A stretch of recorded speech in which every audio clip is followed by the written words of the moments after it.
PSC tips and ട്രിക്സിലേക്ക് ഏവർക്കും സ്വാഗതം. വരുന്ന LDC 2024, LGS 2024 എക്സാംസിന് വേണ്ടി പ്രിപ്പയർ ചെയ്യുന്നവർക്ക് വേണ്ടിയിട്ടുള്ള സിലബസ് പ്രകാരമുള്ള ഫ്രീ ക്ലാസ്സുകൾ നമ്മുടെ ചാനലിലൂടെ സ്റ്റാർട്ട് ചെയ്തിട്ടുണ്ട്. ഒരു ദിവസം 6 ക്ലാസ്സുകൾ വെച്ചാണ് നമ്മൾ നൽകുന്നത്. കാലത്ത് 6 മണിക്ക് SCRT, NCRT ബേസ് ചെയ്തിട്ടുള്ള ക്ലാസ്സാണ്. ഇന്ത്യൻ ഹിസ്റ്ററി നമ്മൾ ഓൾറെഡി കംപ്ലീറ്റ് ചെയ്തു, ഇന്ത്യൻ കോൺസ്റ്റിറ്റ്യൂഷൻ ചെയ്തു. അപ്പോൾ ഇന്ന് നമ്മൾ വീണ്ടും അടുത്ത സെഷൻ സ്റ്റാർട്ട് ചെയ്യാൻ വേണ്ടി പോവുകയാണ്. അതേപോലെ 9 മണിക്ക് നമ്മളിപ്പോൾ നോക്കിക്കൊണ്ടിരിക്കുന്നത് ഇന്ത്യൻ ജോഗ്രഫി ബേസ് ചെയ്തിട്ടുള്ള SCRT പാഠഭാഗമാണ്.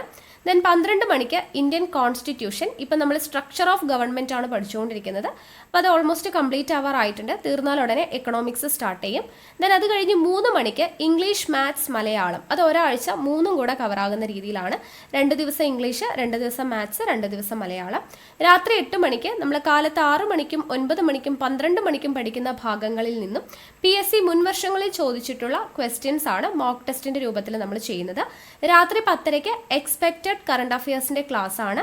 അപ്പോൾ എക്സ്പെക്റ്റഡ് കറണ്ട് അഫയേഴ്സിന്റെ ക്ലാസിന്റെ കൂടെ നമ്മൾ ഇന്നു മുതൽ കലാകായികം സംസ്കാരം എന്ന് പറയുന്ന ഭാഗം നമുക്ക് കറണ്ട് അഫയേഴ്സിന്റെ പാർട്ടായിട്ട് തന്നെ കുറച്ച് നമുക്ക് കലാകായിക സംസ്കാരം കുറച്ച് പഴയ രീതിയിലുള്ള വർഷങ്ങളിലുള്ള കാര്യങ്ങളും അല്ലാതെയൊക്കെ നമുക്ക് ചോദിക്കാറുണ്ട്. ആ ഭാഗത്തു നിന്ന് നമുക്ക് ക്വസ്റ്റ്യൻസ് വരാറുണ്ട്.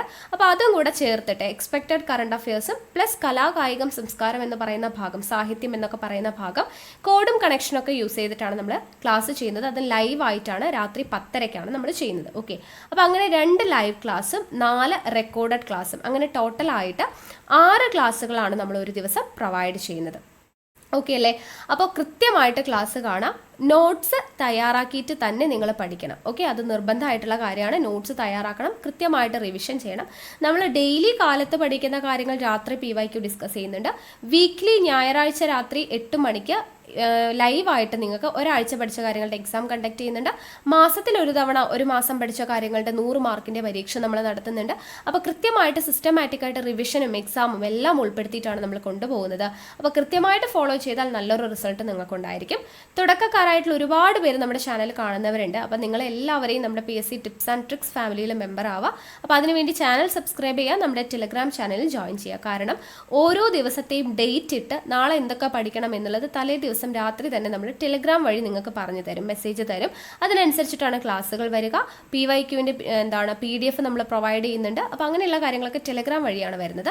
സോ ടെലിഗ്രാമിൻ്റെ ലിങ്ക് ഞാൻ താഴെ ഡിസ്ക്രിപ്ഷൻ ബോക്സിലും കമൻറ്റ് ബോക്സിൽ ഫസ്റ്റ് കമൻ്റ് ആയിട്ടും കൊടുത്തിട്ടുണ്ട്. ജോയിൻ ചെയ്യാത്തവർ ജോയിൻ ചെയ്യുക. പിന്നെ നമ്മുടെ ക്ലാസ് ഇഷ്ടമാവുന്നുണ്ടല്ലോ, ഇഷ്ടമാവുന്നുണ്ടെങ്കിൽ ഒന്ന് ലൈക്ക് ചെയ്യുക, മാക്സിമം നിങ്ങളുടെ ഫ്രണ്ട്സിനൊക്കെ ഒന്ന് ഷെയർ ചെയ്ത് കൊടുക്കുക.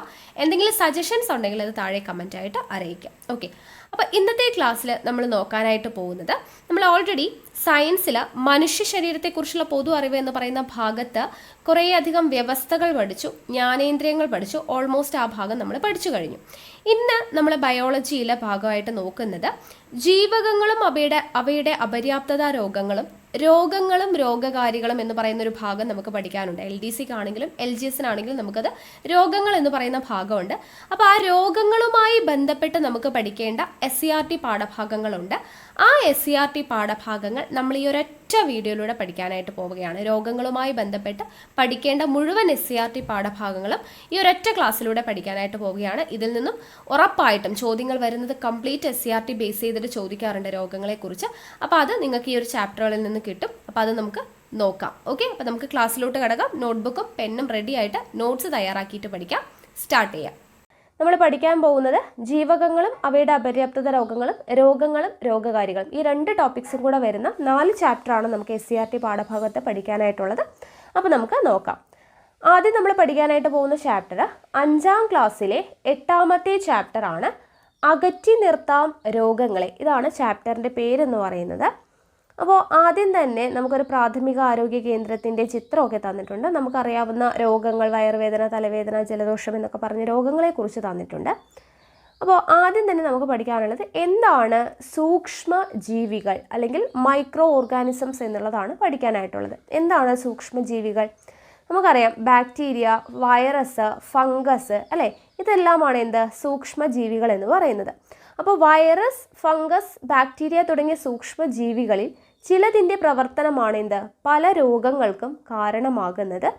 ഇവ രോഗമുള്ള ഒരാളിൽ നിന്ന് മറ്റൊരാളിലേക്ക് എത്തുമ്പോഴാണ് രോഗം പകരുന്നത്. അപ്പോൾ രോഗത്തിന് കാരണമായിട്ടുള്ള സൂക്ഷ്മജീവികളാണ് വൈറസ്, ഫംഗസ്, ബാക്ടീരിയ തുടങ്ങിയവ. ഇവ രോഗമുള്ള ഒരാളിൽ നിന്ന് മറ്റൊരാളിലോട്ട് എത്തുമ്പോഴാണ് എന്ത് ചെയ്യുന്നത്, രോഗം പകരുന്നത് എന്നുള്ളത് അറിഞ്ഞിരിക്കുക. ഇനി ഈ രോഗം പകർത്തുന്നവർ ആരൊക്കെയാണ്, അല്ലെങ്കിൽ ഒരാളിൽ നിന്ന് മറ്റൊരാളിലോട്ട് രോഗം പകരുന്നത് എങ്ങനെയൊക്കെയാണ്? വെള്ളത്തിലൂടെ, ഭക്ഷണത്തിലൂടെ, വായുവിലൂടെ, ജീവികൾ വഴി അല്ലേ. വെള്ളത്തിലൂടെ പകരാം, ഭക്ഷണത്തിലൂടെ പകരാം, വായുവിലൂടെ പകരാം, ജീവികൾ വഴി പകരാം. അപ്പോൾ ഇങ്ങനെ ഒരാളിൽ നിന്നും മറ്റൊരാളിലേക്ക് പകരുന്ന രോഗങ്ങളെയാണ് നമ്മൾ പകർച്ചവ്യാധികൾ എന്ന് പറയുന്നത് അല്ലേ. ഒരാളിൽ നിന്നും മറ്റുള്ളവരിലോട്ട് പകരുന്ന രോഗങ്ങളെയാണ് പകർച്ചവ്യാധികൾ എന്ന് പറയുന്നത്. ജലദോഷം, ചെങ്കണ്ണ്, കോളറ, ടൈഫോയിഡ്, ചിക്കുൻഗുനിയ, ഡെങ്കിപ്പനി, മഞ്ഞപ്പിത്തം, എലിപ്പനി തുടങ്ങിയവയാണ് നമ്മുടെ നാട്ടിൽ കണ്ടുവരുന്ന പകർച്ചവ്യാധികൾ. അപ്പോൾ പകർച്ചവ്യാധികളാണ് ഇതൊക്കെ: ജലദോഷം, ചെങ്കണ്ണ്, കോളറ, ടൈഫോയിഡ്, ചിക്കുൻഗുനിയ, ഡെങ്കിപ്പനി, മഞ്ഞപ്പിത്തം, എലിപ്പനി തുടങ്ങിയ രോഗങ്ങൾ. ഓക്കെ, പകർച്ചവ്യാധികളാണെന്ന് ഓർത്തിരിക്കുക. ഇനി വളരെയധികം ഇമ്പോർട്ടൻ്റ് ആയിട്ടുള്ളൊരു ടേബിളാണ്. ഓരോ രോഗവും അത് പകരുന്ന രീതിയുമാണ്.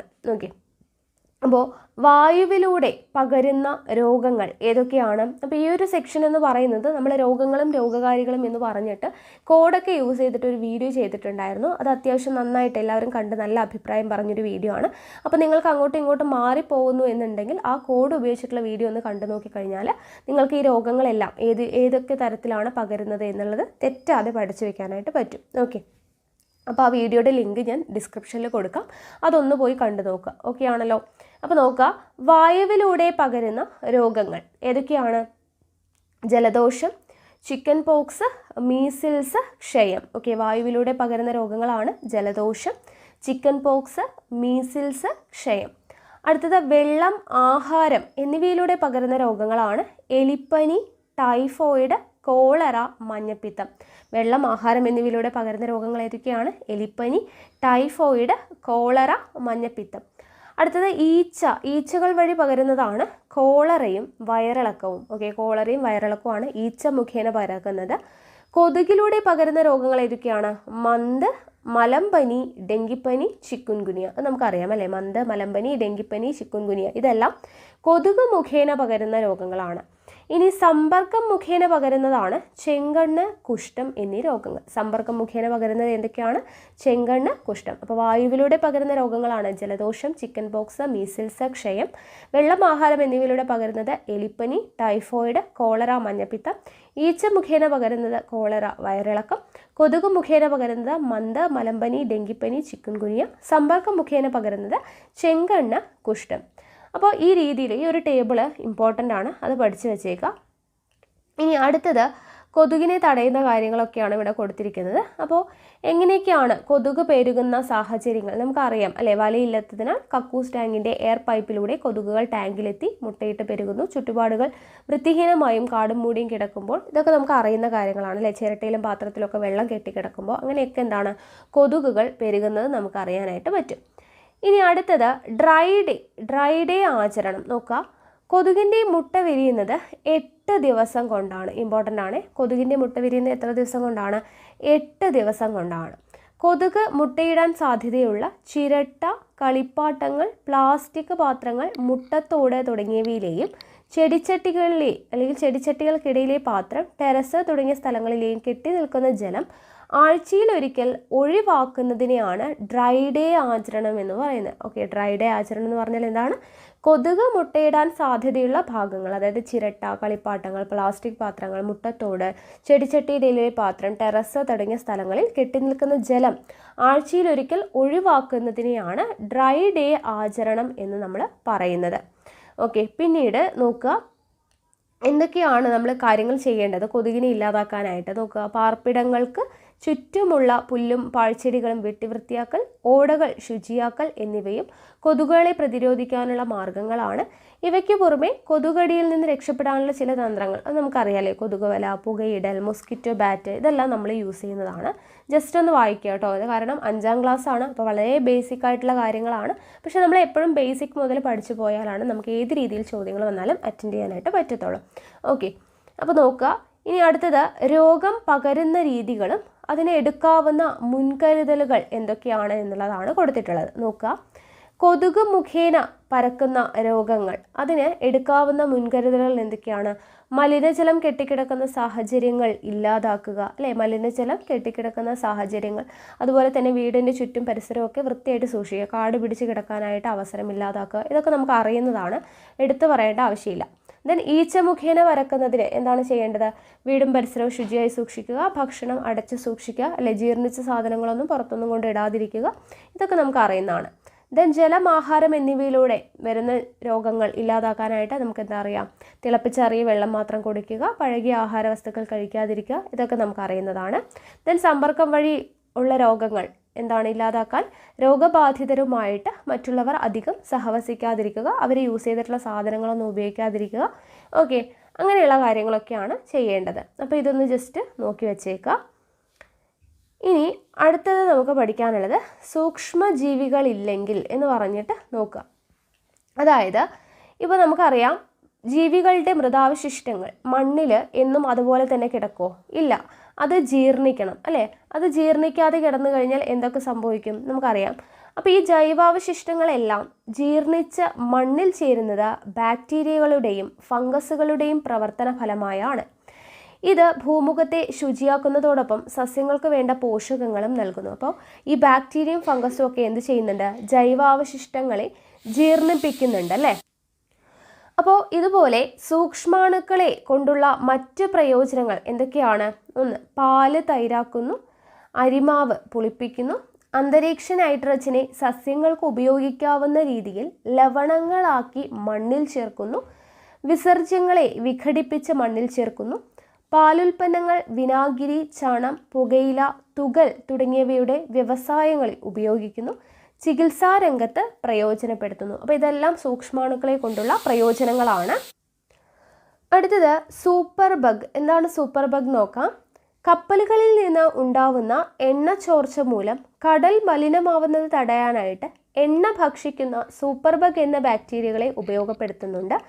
ആനന്ദ് മോഹൻ ചക്രബർത്തി എന്ന ഇന്ത്യൻ വംശജനായ ശാസ്ത്രജ്ഞനാണ് ജനിതക എഞ്ചിനീയറിംഗിലൂടെ ഈ ബാക്ടീരിയയെ വികസിപ്പിച്ചെടുത്തത്. അപ്പോൾ സൂപ്പർ ബഗ് എന്ന് പറഞ്ഞാൽ എന്താണ്? കപ്പലുകളിൽ നിന്നുണ്ടാവുന്ന എണ്ണച്ചോർച്ച മൂലം കടൽ മലിനമാവുന്നത് തടയാനായിട്ട് എണ്ണ ഭക്ഷിക്കുന്ന ബാക്ടീരിയകളെ ഉപയോഗപ്പെടുത്തുന്നു. ആ എണ്ണ ഭക്ഷിക്കുന്ന ബാക്ടീരിയകളാണ് സൂപ്പർ ബഗ് എന്നറിയപ്പെടുന്നത്. ഈ സൂപ്പർ ബഗ് കണ്ടെത്തിയത് ആരാണ്? ആനന്ദ് മോഹൻ ചക്രബർത്തിയാണ്.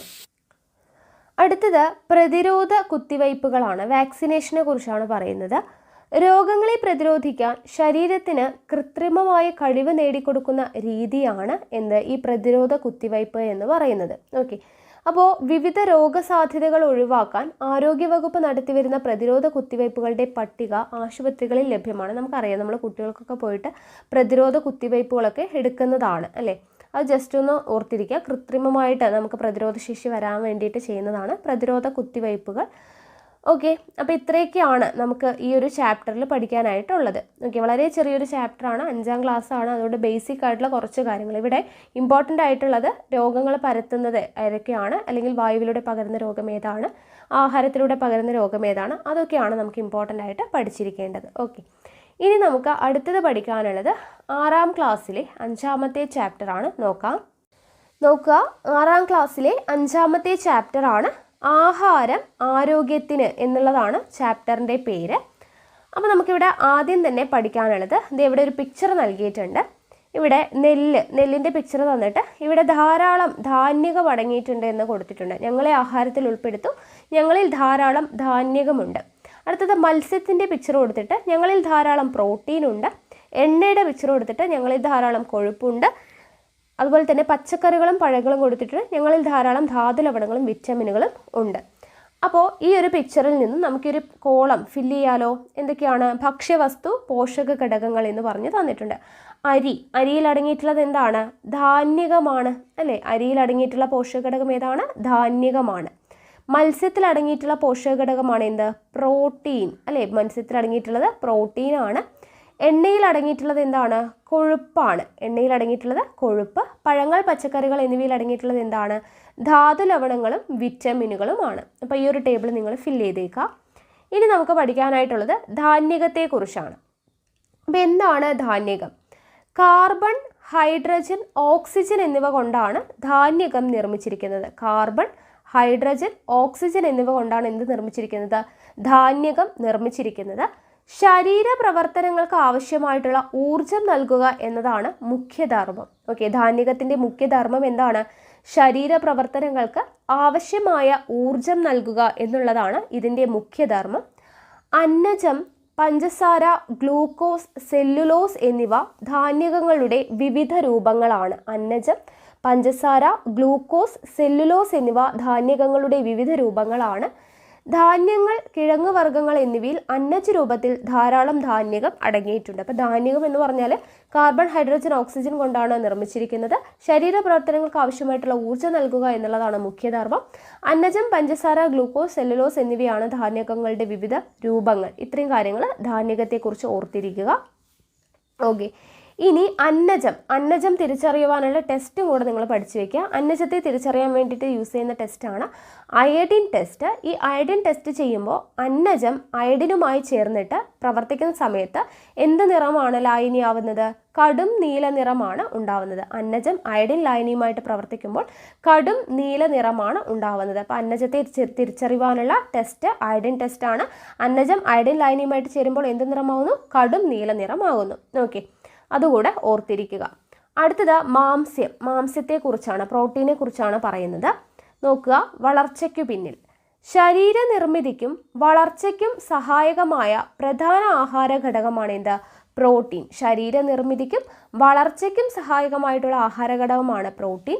ശരീരത്തിലെ കോശങ്ങൾ, മുടി, ദഹനരസങ്ങൾ തുടങ്ങിയവയുടെ നിർമ്മാണത്തിന് പ്രോട്ടീൻ ആവശ്യമാണ്. ശരീരത്തിലെ കോശങ്ങൾ, മുടി, ദഹനരസങ്ങൾ തുടങ്ങിയവയുടെ നിർമ്മാണത്തിന് പ്രോട്ടീൻ ആവശ്യമാണ്. ധാന്യകങ്ങളുടെ അഭാവത്തിൽ ഊർജോൽപാദനത്തിനും പ്രോട്ടീൻ പ്രയോജനപ്പെടുത്തുന്നു. ധാന്യകങ്ങളുടെ അഭാവത്തിൽ ഊർജോൽപാദനത്തിനും എന്ത് പ്രയോജനപ്പെടുന്നു? പ്രോട്ടീൻ പ്രയോജനപ്പെടുന്നു. Hydrogen, carbon, oxygen, nitrogen, sulphur എന്നിവയാണ് പ്രോട്ടീനിൽ അടങ്ങിയിട്ടുള്ളത്. ധാന്യകത്തിൽ നമ്മൾ പറഞ്ഞു ഹൈഡ്രജൻ, കാർബൺ, ഓക്സിജൻ എന്നിവയാണ് അടങ്ങിയിട്ടുള്ളതെന്ന്. അപ്പോൾ പ്രോട്ടീനിൽ അടങ്ങിയിട്ടുള്ള എന്തൊക്കെയാണ്? ഹൈഡ്രജൻ, കാർബൺ, ഓക്സിജൻ, കൂടാതെ nitrogen, sulphur. Okay, hydrogen, carbon, oxygen, nitrogen, sulphur ഇത്രയും അടങ്ങിയതാണ് എന്ത്? പ്രോട്ടീൻ എന്ന് പറയുന്നത്. ഇനി ഒരാളുടെ ശരീരഭാരത്തിനനുസരിച്ച് 1 കിലോഗ്രാമിന് 1 ഗ്രാം എന്ന തോതിൽ പ്രോട്ടീൻ ഓരോ ദിവസവും ഭക്ഷണത്തിൽ നിന്ന് ലഭിക്കണം. ഓക്കെ, അപ്പോൾ നമ്മുടെ ശരീരഭാരത്തിനനുസരിച്ചിട്ട് 1 കിലോഗ്രാമിന് 1 ഗ്രാം എന്ന രീതിയിൽ പ്രോട്ടീൻ ഡെയിലി നമ്മുടെ ഭക്ഷണത്തിൽ ലഭിച്ചിരിക്കണം എന്നാണ് പറയുന്നത്. ഓക്കെ, അപ്പോൾ പ്രോട്ടീനെ കുറിച്ച് ഇത്രയും പഠിച്ചു വെക്കുക. ഇനി ക്വാഷിയോർക്കർ എന്ന് പറഞ്ഞാൽ എന്താണ്? പ്രോട്ടീൻ്റെ അഭാവം മൂലമുണ്ടാകുന്ന രോഗമാണ് ക്വാഷിയോർക്കർ. ഇത് ബാധിച്ചവരുടെ ശരീരം ശോഷിച്ചും വയർ വീർത്തുമിരിക്കുന്നത്. ഇവിടെ ഒരു കുട്ടിയുടെ പിക്ചർ കൊടുത്തിരിക്കുന്നുണ്ടോ? അപ്പോൾ പ്രോട്ടീൻ്റെ അഭാവം മൂലമുണ്ടാകുന്ന രോഗം ഏതാണ്? ക്വാഷിയോർക്കർ ആണ്. പ്രോട്ടീൻ കുറയുന്നത് വളർച്ച മുരടിക്കുന്നതിന് കാരണമാകുന്നു. അതും കൂടെ പഠിച്ചു വയ്ക്കുക. പ്രോട്ടീൻ കുറയുന്നത് വളർച്ച മുരടിക്കുന്നതിന് കാരണമാകുന്നു. പ്രോട്ടീൻ്റെ അഭാവം മൂലമുണ്ടാകുന്ന രോഗമാണ് ക്വാഷിയോർക്കർ എന്ന് പറയുന്നത്. ഓക്കെ, ഇനി അടുത്തത് ഇവിടെ നമുക്കൊരു ഭക്ഷ്യവസ്തു, അതിലടങ്ങിയിട്ടുള്ള പ്രോട്ടീൻ ഗ്രാം എന്ന് പറഞ്ഞിട്ട് അളവ് കൊടുത്തിട്ടുണ്ട്. ഈ ടേബിൾ നിങ്ങൾ ജസ്റ്റ് ഒന്ന് വായിച്ചു നോക്കുക കേട്ടോ. ഇനി അടുത്തത് കൊഴുപ്പിനെ കുറിച്ചാണ്. ഓക്കെ, ധാന്യകം പഠിച്ചു, പ്രോട്ടീൻ പഠിച്ചു. അടുത്തത് കൊഴുപ്പിനെ കുറിച്ചാണ്. അപ്പോൾ നമ്മുടെ ശരീരത്തിന് കുറഞ്ഞ അളവിൽ ആവശ്യമായ ആഹാര ഘടകങ്ങളിൽ ഒന്നാണ് എന്ത്? കൊഴുപ്പ്. ഏറ്റവും കുറഞ്ഞ അളവിൽ ആവശ്യമായിട്ടുള്ള ആഹാര ഘടകമാണ് കൊഴുപ്പ് എന്ന് പറയുന്നത്. മാംസം, മത്സ്യം, പാലുൽപ്പന്നങ്ങൾ, മുട്ട, വിവിധ തരം പരിപ്പുകൾ തുടങ്ങിയവയിൽ കൊഴുപ്പ് അടങ്ങിയിരിക്കുന്നു. നമുക്കറിയുന്ന കാര്യം തന്നെയാണ്. കൊഴുപ്പ് അടങ്ങിയിരിക്കുന്ന എന്തിലൊക്കെയാണ്? മാംസം, മത്സ്യം, പാലുൽപ്പന്നങ്ങൾ, മുട്ട, വിവിധ തരം പരിപ്പുകൾ തുടങ്ങിയവയിലാണ്. വിവിധ തരം എണ്ണകൾ, നെയ്യ് തുടങ്ങിയവ പല ഭക്ഷ്യവസ്തുക്കളിൽ നിന്നും വേർതിരിച്ചെടുത്തത് കൊഴുപ്പുകളാണ്. കാർബോഹൈഡ്രേറ്റിനെ പോലെ കൊഴുപ്പും ഊർജം പ്രദാനം ചെയ്യുന്ന ആഹാര ഘടകം തന്നെയാണ്. കാർബോഹൈഡ്രേറ്റിനെ പോലെ തന്നെ, ധാന്യകത്തെ പോലെ തന്നെ കൊഴുപ്പും എന്ത് പ്രദാനം ചെയ്യുന്നുണ്ട്? ഊർജം പ്രദാനം ചെയ്യുന്നുണ്ട്. ചില വിറ്റാമിനുകൾ കൊഴുപ്പിൽ മാത്രമേ ലയിക്കുള്ളൂ. ഈ വിറ്റാമിനുകൾ ലഭിക്കണമെങ്കിൽ ഭക്ഷണത്തിൽ കൊഴുപ്പ് ഉൾപ്പെടുത്തേണ്ടതുണ്ട്. ചില വിറ്റാമിനുകൾ കൊഴുപ്പിൽ മാത്രമേ ലയിക്കത്തുള്ളൂ. കൊഴുപ്പിൽ മാത്രം ലയിക്കുന്ന വിറ്റാമിനുകൾ ഏതൊക്കെയാണ്? Vitamin K, E, D, A ഇത്രയും എന്താണ്? കൊഴുപ്പിൽ മാത്രം ലയിക്കുന്ന വിറ്റമിനുകളാണ് vitamin K, vitamin E, vitamin D, vitamin A. കൊഴുപ്പ് ശരീരത്തിന് കേടാ എന്ന് ഓർത്ത് വെച്ചാൽ മതി. കേടാ എന്ന് പറയുമ്പോൾ KEDA. ഓക്കെ, അപ്പോൾ ഇത്രയുമാണ് കൊഴുപ്പിൽ ലയിക്കുന്ന വൈറ്റമിൻസ് എന്ന് പറയുന്നത്. അപ്പോൾ ഇത് ലഭിക്കണമെങ്കിൽ എന്ത് ചെയ്യണം? ഭക്ഷണത്തിൽ കൊഴുപ്പ് ഉൾപ്പെടുത്തേണ്ടതായിട്ട് ഉണ്ട്. ഓക്കെ, അപ്പോൾ ഇത്രയും കാര്യങ്ങൾ ഓർത്തിരിക്കുക. ഇനി കൊഴുപ്പുണ്ടെങ്കിൽ ഭക്ഷ്യവസ്തു ഒരു പേപ്പറിൽ ഉരയ്ക്കുക. ഉണങ്ങിയ ശേഷം പേപ്പറിൽ എണ്ണയുടെ പാട് കാണുന്നുണ്ടെങ്കിൽ ആ ഭക്ഷ്യവസ്തുവിൽ എന്തടങ്ങിയിട്ടുണ്ട്? കൊഴുപ്പ് അടങ്ങിയിട്ടുണ്ട് എന്ന് നമുക്ക് മനസ്സിലാക്കാനായിട്ട് പറ്റും. ഇനി ഇവിടെ അധികമായാൽ എന്ന് പറഞ്ഞിട്ട് നോക്കുന്നു. രക്തം പരിശോധിച്ചു, കൊളസ്ട്രോൾ കൂടുതലാണ്. ഇവിടെ ലാബ് റിപ്പോർട്ടും കാര്യങ്ങളൊക്കെ കൊടുത്തിട്ടുണ്ട്. അപ്പോൾ കൊഴുപ്പും കൊളസ്ട്രോളും തമ്മിലുള്ള ബന്ധമാണ് ഇവിടെ പറയുന്നത്. കൊഴുപ്പിൻ്റെ ഒരു രൂപമാണ് എന്ത്? കൊളസ്ട്രോൾ എന്ന് പറയുന്നത്. കൊഴുപ്പിൻ്റെ ഒരു രൂപമാണ് കൊളസ്ട്രോൾ. ഭക്ഷണത്തിൽ നിന്ന് ലഭിക്കുന്നത് കൂടാതെ ശരീരം സ്വയം കൊളസ്ട്രോൾ നിർമ്മിക്കുന്നുമുണ്ട്. കൊളസ്ട്രോൾ അധികമായാൽ അത് രക്തക്കുഴലുകളുടെ ഉൾഭിത്തിയിൽ പറ്റിപ്പിടിച്ച് രക്തത്തിൻ്റെ ഒഴുക്കിനെ തടസ്സപ്പെടുത്തുന്നു. ഇത് ഹൃദ്രോഗങ്ങൾക്ക് കാരണമാവും. അതുകൊണ്ട് കൊഴുപ്പടങ്ങിയ ഭക്ഷണം എന്ത് ചെയ്യാൻ പറ്റില്ല? കൂടുതൽ കഴിക്കാനായിട്ട് പറ്റത്തില്ല. ഇതെല്ലാം നമുക്ക് അറിയുന്ന കാര്യങ്ങളാണ്. അപ്പോൾ കൊഴുപ്പിനെ കുറിച്ച് അത്രയും കാര്യങ്ങൾ മനസ്സിലാക്കിയാൽ മതി. അടുത്തത് ജീവകങ്ങൾ അഥവാ വൈറ്റമിൻസ്, ഇമ്പോർട്ടൻ്റ് ആയിട്ടുള്ള ഭാഗമാണ്. ഇവിടെ പഠന റിപ്പോർട്ടിൽ നിന്നെന്ന് പറഞ്ഞു കൊടുത്തിട്ടുണ്ട്. ഇന്ത്യൻ മെഡിക്കൽ ഗവേഷണ കൗൺസിൽ ശുപാർശ ചെയ്തിരിക്കുന്നത് പ്രായപൂർത്തിയായ ഒരു ഇന്ത്യക്കാരൻ ദിവസം 295 ഗ്രാം പച്ചക്കറികൾ ഭക്ഷിക്കണമെന്നാണ്. എന്നാൽ ഇന്ത്യയിൽ ശരാശരി 135 ഗ്രാം പച്ചക്കറികൾ മാത്രമേ ഭക്ഷണത്തിൽ ഉൾപ്പെട്ടിട്ടുള്ളൂ. കേരളത്തിൽ ഒരാൾ ശരാശരി 50 ഗ്രാം പച്ചക്കറികളാണ് ഒരു ദിവസം കഴിക്കുന്നത്. ജസ്റ്റ് ഒന്ന് വായിച്ചു നോക്കിയാൽ മതി. ഇനി ഇവിടെ നോക്കുക, ആരോഗ്യം. ശരിയായ ആരോഗ്യത്തിനും സുഗമമായ ശാരീരിക പ്രവർത്തനങ്ങൾക്കും ഒഴിച്ചുകൂടാനാവാത്ത ആഹാര ഘടകങ്ങളാണ് വിറ്റമിനുകളും ധാതു ലവണങ്ങളും. ഇവ കുറഞ്ഞ അളവിലേ നമ്മുടെ ശരീരത്തിന് ആവശ്യമുള്ളൂ. പഴങ്ങൾ, പച്ചക്കറികൾ, പാൽ, മുട്ട, ഇലക്കറികൾ തുടങ്ങിയവ വിറ്റമിനുകളുടെയും ധാതു ലവണങ്ങളുടെയും കലവറയാണ്. ഓക്കെ, അപ്പോൾ നമുക്ക് കുറഞ്ഞ അളവിലാണ് ആവശ്യമുള്ളൂ വിറ്റമിനുകളും ധാതു ലവണങ്ങളും, പക്ഷെ അവ വേണം. അപ്പോൾ ഈ വിറ്റമിനുകളും ധാതു ലവണങ്ങളും അടങ്ങിയിട്ടുള്ളത് എന്തിലൊക്കെയാണ്? പഴങ്ങൾ, പച്ചക്കറികൾ, പാല്, മുട്ട, ഇലക്കറികൾ തുടങ്ങിയ എല്ലാത്തിലും വിറ്റമിനുകളും ധാതു ലവണങ്ങളും ധാരാളമായിട്ട് അടങ്ങിയിട്ടുണ്ട്. ഇനി ഇമ്പോർട്ടൻ്റ് ആയിട്ടുള്ളൊരു സെക്ഷനാണ് എന്താണ്?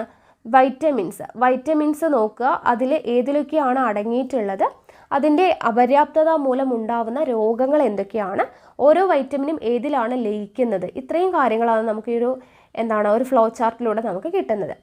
അപ്പോൾ ഇവിടെ ADEK എന്ന് പറഞ്ഞ് തന്നിട്ടുണ്ട് അല്ലേ. ഇത് മുഴുവൻ എന്താണ്? കൊഴുപ്പിൽ ലയിക്കുന്ന വിറ്റമിൻസ് ആണ്. പിക്ചർ കാണുമ്പോൾ മനസ്സിലാവുന്നുണ്ടല്ലോ, കൊഴുപ്പിൽ ലയിക്കുന്നവയാണ് ADEK. ബാക്കിയുള്ള ബിയും സിയും എവിടെയാണ് ലയിക്കുന്നത്? വെള്ളത്തിലാണ് ലയിക്കുന്നത്. അപ്പോൾ വെള്ളത്തിൽ ലയിക്കുന്ന വൈറ്റമിൻസ് ആണ് ബിയും സിയും, കൊഴുപ്പിൽ ലയിക്കുന്ന വൈറ്റമിൻസ് ആണ് ADEK. അത്രയും കിട്ടിയല്ലോ. ഇനി ഈ ഓരോ വൈറ്റമിനും ഏതിലൊക്കെയാണ് അടങ്ങിയിട്ടുള്ളത്? A എന്ന് പറയുന്ന എന്തിലൊക്കെയാണ് അടങ്ങിയിട്ടുള്ളത്? ക്യാരറ്റ്, ചീര, പാലുൽപ്പന്നങ്ങൾ, കരൾ, പയറില, ചേമ്പില, മുരിങ്ങയില. ഓക്കെ, ക്യാരറ്റ്, ചീര, പാലുൽപ്പന്നങ്ങൾ, കരൾ, പയറില, ചേമ്പില, മുരിങ്ങയില തുടങ്ങിയവയിലാണ് വൈറ്റമിൻ A അടങ്ങിയിട്ടുള്ളത്. ദെൻ വൈറ്റമിൻ D അടങ്ങിയിട്ടുള്ളത് ഏതിലാണ്? സൂര്യപ്രകാശം ഏൽക്കുമ്പോൾ ശരീരത്തിൽ നിർമ്മിക്കപ്പെടുന്ന പാലുൽപ്പന്നങ്ങൾ. ഓക്കെ, സൂര്യപ്രകാശം ഏൽക്കുമ്പോൾ ശരീരത്തിൽ നിർമ്മിക്കപ്പെടുന്ന വൈറ്റമിൻ ഏതാണ്? വൈറ്റമിൻ D ആണ്. പാലുൽപ്പന്നങ്ങളിൽ അടങ്ങിയിട്ടുള്ള വൈറ്റമിനും വൈറ്റമിൻ D ആണ്. അത് ഓർത്തിരിക്കുക. ഇനി വൈറ്റമിൻ E എന്ന് പറയുന്നത് സസ്യ എണ്ണകളിൽ അടങ്ങിയിട്ടുള്ളതാണ് വൈറ്റമിൻ E. വൈറ്റമിൻ K എന്ന് പറയുന്നത് ക്യാബേജ്, ചീര, കോളിഫ്ലവർ. ക്യാബേജ്, ചീര, കോളിഫ്ലവർ എന്നിവയിൽ അടങ്ങിയിട്ടുള്ളതാണ് വൈറ്റമിൻ K എന്ന് പറയുന്നത്. ദെൻ വൈറ്റമിൻ B എന്ന് പറയുന്നത് ധാന്യങ്ങൾ എന്ന് പറഞ്ഞത് ധാന്യങ്ങളുടെ തവിടിൽ അടങ്ങിയിട്ടുള്ളത് ഏതാണ്? B ആണ്. മുട്ട, പാല്, ചേമ്പില തുടങ്ങിയവയിൽ അടങ്ങിയിട്ടുള്ളത് B തന്നെയാണ്. അപ്പോൾ ധാന്യങ്ങളുടെ തവിടിൽ അടങ്ങിയിട്ടുള്ള, ഇവിടെ ചോദിക്കുന്നതാണ് തവിടിൽ അടങ്ങിയിട്ടുള്ള വൈറ്റമിൻ ഏതാണ്? വൈറ്റമിൻ B ആണ്. ഓക്കെ, അതുപോലെ തന്നെ സസ്യ എണ്ണകളിൽ അടങ്ങിയിട്ടുള്ളത് വൈറ്റമിൻ E ആണ്. നമ്മൾ ചൂടാക്കുമ്പോൾ അല്ലെങ്കിൽ സൂര്യപ്രകാശം ഏൽക്കുമ്പോൾ ശരീരത്തിൽ നിർമ്മിക്കപ്പെടുന്ന വൈറ്റമിൻ ഏതാണ്? വൈറ്റമിൻ D ആണ്. അടുത്തത് വൈറ്റമിൻ C അടങ്ങിയിട്ടുള്ളത് പഴങ്ങൾ, നെല്ലിക്ക, മുരിങ്ങയില, പപ്പായ തുടങ്ങിയവയിൽ അടങ്ങിയിട്ടുള്ളത് ഏതാണ്? വൈറ്റമിൻ C ആണ്. ഇനി ഇതിൻ്റെ ഓരോന്നിൻ്റെയും അപര്യാപ്തത രോഗം ഏതാണെന്ന് പഠിക്കണം. വൈറ്റമിൻ Aയുടെ അപര്യാപ്തത രോഗമാണ് നോക്കുക, കണ്ണ്, ത്വക്ക്, മുടി എന്നിവയുടെ ആരോഗ്യത്തിന് വേണ്ടി ഹെൽപ്പ് ചെയ്യുന്നതാണ് ഏത്? വൈറ്റമിൻ എ എന്ന് പറയുന്നത്. അപ്പോൾ ആ കണ്ണ്, ത്വക്ക്, മുടി എന്നിവയുടെ ആരോഗ്യത്തിന് സഹായിക്കുന്നത് വൈറ്റമിൻ എ ആണ്. അതുകൊണ്ട് തന്നെ വൈറ്റമിൻ എയുടെ അപര്യാപ്തത കൊണ്ടുണ്ടാവുന്നതാണ് പ്രത്യേകിച്ച് കണ്ണിനുണ്ടാവുന്നതാണ് നിശാന്തത. എപ്പോഴും ചോദിക്കുന്നതാണ്. നിശാന്തത എന്ന് പറയുന്ന രോഗമാണ് വൈറ്റമിൻ എയുടെ അഭാവം മൂലം ഉണ്ടാവുന്നത്. അപ്പോൾ വൈറ്റമിൻ എ എന്ന് പറയുന്നത് കണ്ണ്, ത്വക്ക്, മുടി എന്നിവയുടെ ആരോഗ്യത്തിന് വേണ്ടി സഹായിക്കുന്നതാണ്. അടുത്തത് വൈറ്റമിൻ ഡി എന്ന് പറയുന്നത് എല്ലുകളുടെയും പല്ലുകളുടെയും ആരോഗ്യം, കാൽസ്യം, ഫോസ്ഫറസ് എന്നിവയുടെ ആഗിരണത്തിന് സഹായിക്കുന്നതാണ് വൈറ്റമിൻ ഡി. എല്ലുകളുടെയും പല്ലുകളുടെയും ആരോഗ്യം, കാൽസ്യം, ഫോസ്ഫറസ് എന്നിവയുടെ ആഗിരണം അതിനുവേണ്ടി സഹായിക്കുന്നതാണ് വൈറ്റമിൻ ഡി. വൈറ്റമിൻ ഡിയുടെ അപര്യാപ്തത രോഗം ഏതാണ്? റിക്കറ്റ്സ് ആണ്, അല്ലെങ്കിൽ കണ എന്ന് പറയും. കണ അഥവാ റിക്കറ്റ്സ് ആണ് വൈറ്റമിൻ ഡിയുടെ അപര്യാപ്തത കൊണ്ടുണ്ടാവുന്ന രോഗം എന്ന് പറയുന്നത്. സ്ഥിരം ചോദിക്കുന്നതാണ് ഈ കണയും നിശാന്തതയും. അത് രണ്ടും എന്തായാലും പഠിച്ചു വയ്ക്കുക. അടുത്തത് വൈറ്റമിൻ ഇ എന്ന് പറയുമ്പോൾ നാഡികളുടെയും ചുവന്ന രക്താണുക്കളുടെയും ആരോഗ്യം. നാഡികളുടെയും ചുവന്ന രക്താണുക്കളുടെയും ആരോഗ്യമാണ് അതിനുവേണ്ടി സഹായിക്കുന്നതാണ് വൈറ്റമിൻ ഇ എന്ന് പറയുന്നത്.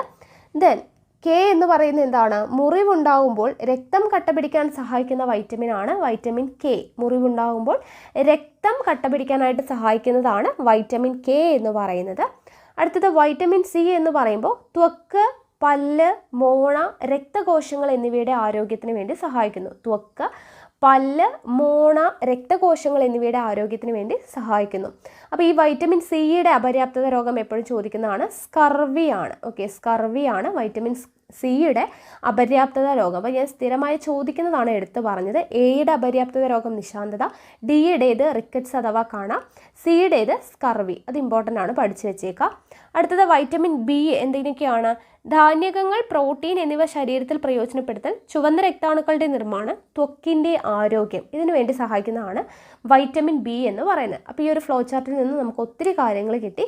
ഇത് ഇമ്പോർട്ടൻ്റ് ആണ്, അതൊന്ന് പഠിച്ചു വെച്ചേക്കാം. ഓക്കെ, ഇനി ഇവിടെ നോക്കുക. അടച്ചു വച്ചില്ലെങ്കിൽ പഴങ്ങളും പച്ചക്കറികളും വേവിക്കുമ്പോൾ അവയിലെ വിറ്റമിൻ സി നീരാവിയിൽ ലയിക്കുന്നു. ഇത് നീരാവിയോടൊപ്പം എളുപ്പം പുറത്തു പോകുന്നു. അതിനാൽ അടച്ചു വെച്ച് വേവിക്കുന്നതാണ് നല്ലത്. അപ്പോൾ നമ്മൾ ഫുഡ് ഐറ്റംസ് ഒക്കെ ചൂടാവുന്ന സമയത്ത് നഷ്ടപ്പെടുന്ന വൈറ്റമിൻ ഏതാണ്? വൈറ്റമിൻ സി ആണ്. നമ്മൾ അടച്ചു വെച്ച് വേവിച്ചില്ലെങ്കിൽ വൈറ്റമിൻ സി ഒക്കെ എന്ത് ചെയ്യും? പുറത്തോട്ട് പോകും. അതുകൊണ്ടാണ് ഭക്ഷണ പദാർത്ഥങ്ങൾ എന്ത് ചെയ്യുക? പഴങ്ങളും പച്ചക്കറികളൊക്കെ വേവിക്കുമ്പോൾ അടച്ചു വെച്ച് വേവിക്കണം എന്ന് പറയുന്നത്. ഇല്ലെങ്കിൽ വൈറ്റമിൻ സി എല്ലാം പോകും. ഓക്കെ, അടുത്തത് ധാതു ലവണങ്ങളെക്കുറിച്ചാണ് നമ്മൾ പറയുന്നത്. വൈറ്റമിൻസിനെ കുറിച്ച് പറഞ്ഞു. ഇനി അടുത്തത് ധാതു ലവണങ്ങളെക്കുറിച്ചാണ്. അപ്പോൾ ഇവിടെ ഓരോ ധാതു ലവണങ്ങളും അതിലെന്തിനു വേണ്ടിയിട്ടാണ് ഹെൽപ്പ് ചെയ്യുന്നത്, ഏതിലൊക്കെയാണ് അടങ്ങിയിട്ടുള്ളത് എന്നുള്ളത് കൊടുത്തിട്ടുണ്ട്. ആദ്യം ഇരുമ്പ്. ഇരുമ്പ് എന്താണ്? രക്തത്തിലെ ഹീമോഗ്ലോബിൻ്റെ നിർമ്മാണത്തിന് സഹായിക്കുന്നതാണ് ഇരുമ്പ് രക്തത്തിലെ ഹീമോഗ്ലോബിൻ്റെ നിർമ്മാണമാണ് ഫംഗ്ഷൻ. ഇലക്കറികൾ, മത്തൻകുരു, മുതിര, ശർക്കര, കരൾ ഇതിലെല്ലാം എന്തടങ്ങിയിട്ടുണ്ട്? ഇരുമ്പ് അടങ്ങിയിട്ടുണ്ട്. ഇലക്കറികൾ, മത്തൻകുരു, മുതിര, ശർക്കര, കരൾ. അടുത്തത് കാൽസ്യം, ഫോസ്ഫറസ്. കാൽസ്യം, ഫോസ്ഫറസ് എന്ന് പറയുമ്പോൾ എല്ലുകളുടെയും പല്ലുകളുടെയും നിർമ്മാണത്തിനും പേശികളുടെയും നാഡികളുടെയും പ്രവർത്തനത്തിനും സഹായിക്കുന്നു. എല്ലുകളുടെയും പല്ലുകളുടെയും നിർമ്മാണത്തിനും പേശികളുടെയും നാഡികളുടെയും പ്രവർത്തനത്തിനും സഹായിക്കുന്നു. എന്തിലൊക്കെയാണ് അടങ്ങിയിട്ടുള്ളത്? ഏത്തപ്പഴം, മരച്ചീനി, ചേന, ഇലക്കറികൾ, പാലുൽപ്പന്നങ്ങൾ ഇതിലൊക്കെയാണ് കാൽസ്യം, ഫോസ്ഫറസ് അടങ്ങിയിട്ടുള്ളത്. കാൽസ്യം, ഫോസ്ഫറസ് രണ്ടും വേറെ വേറെയാണ്.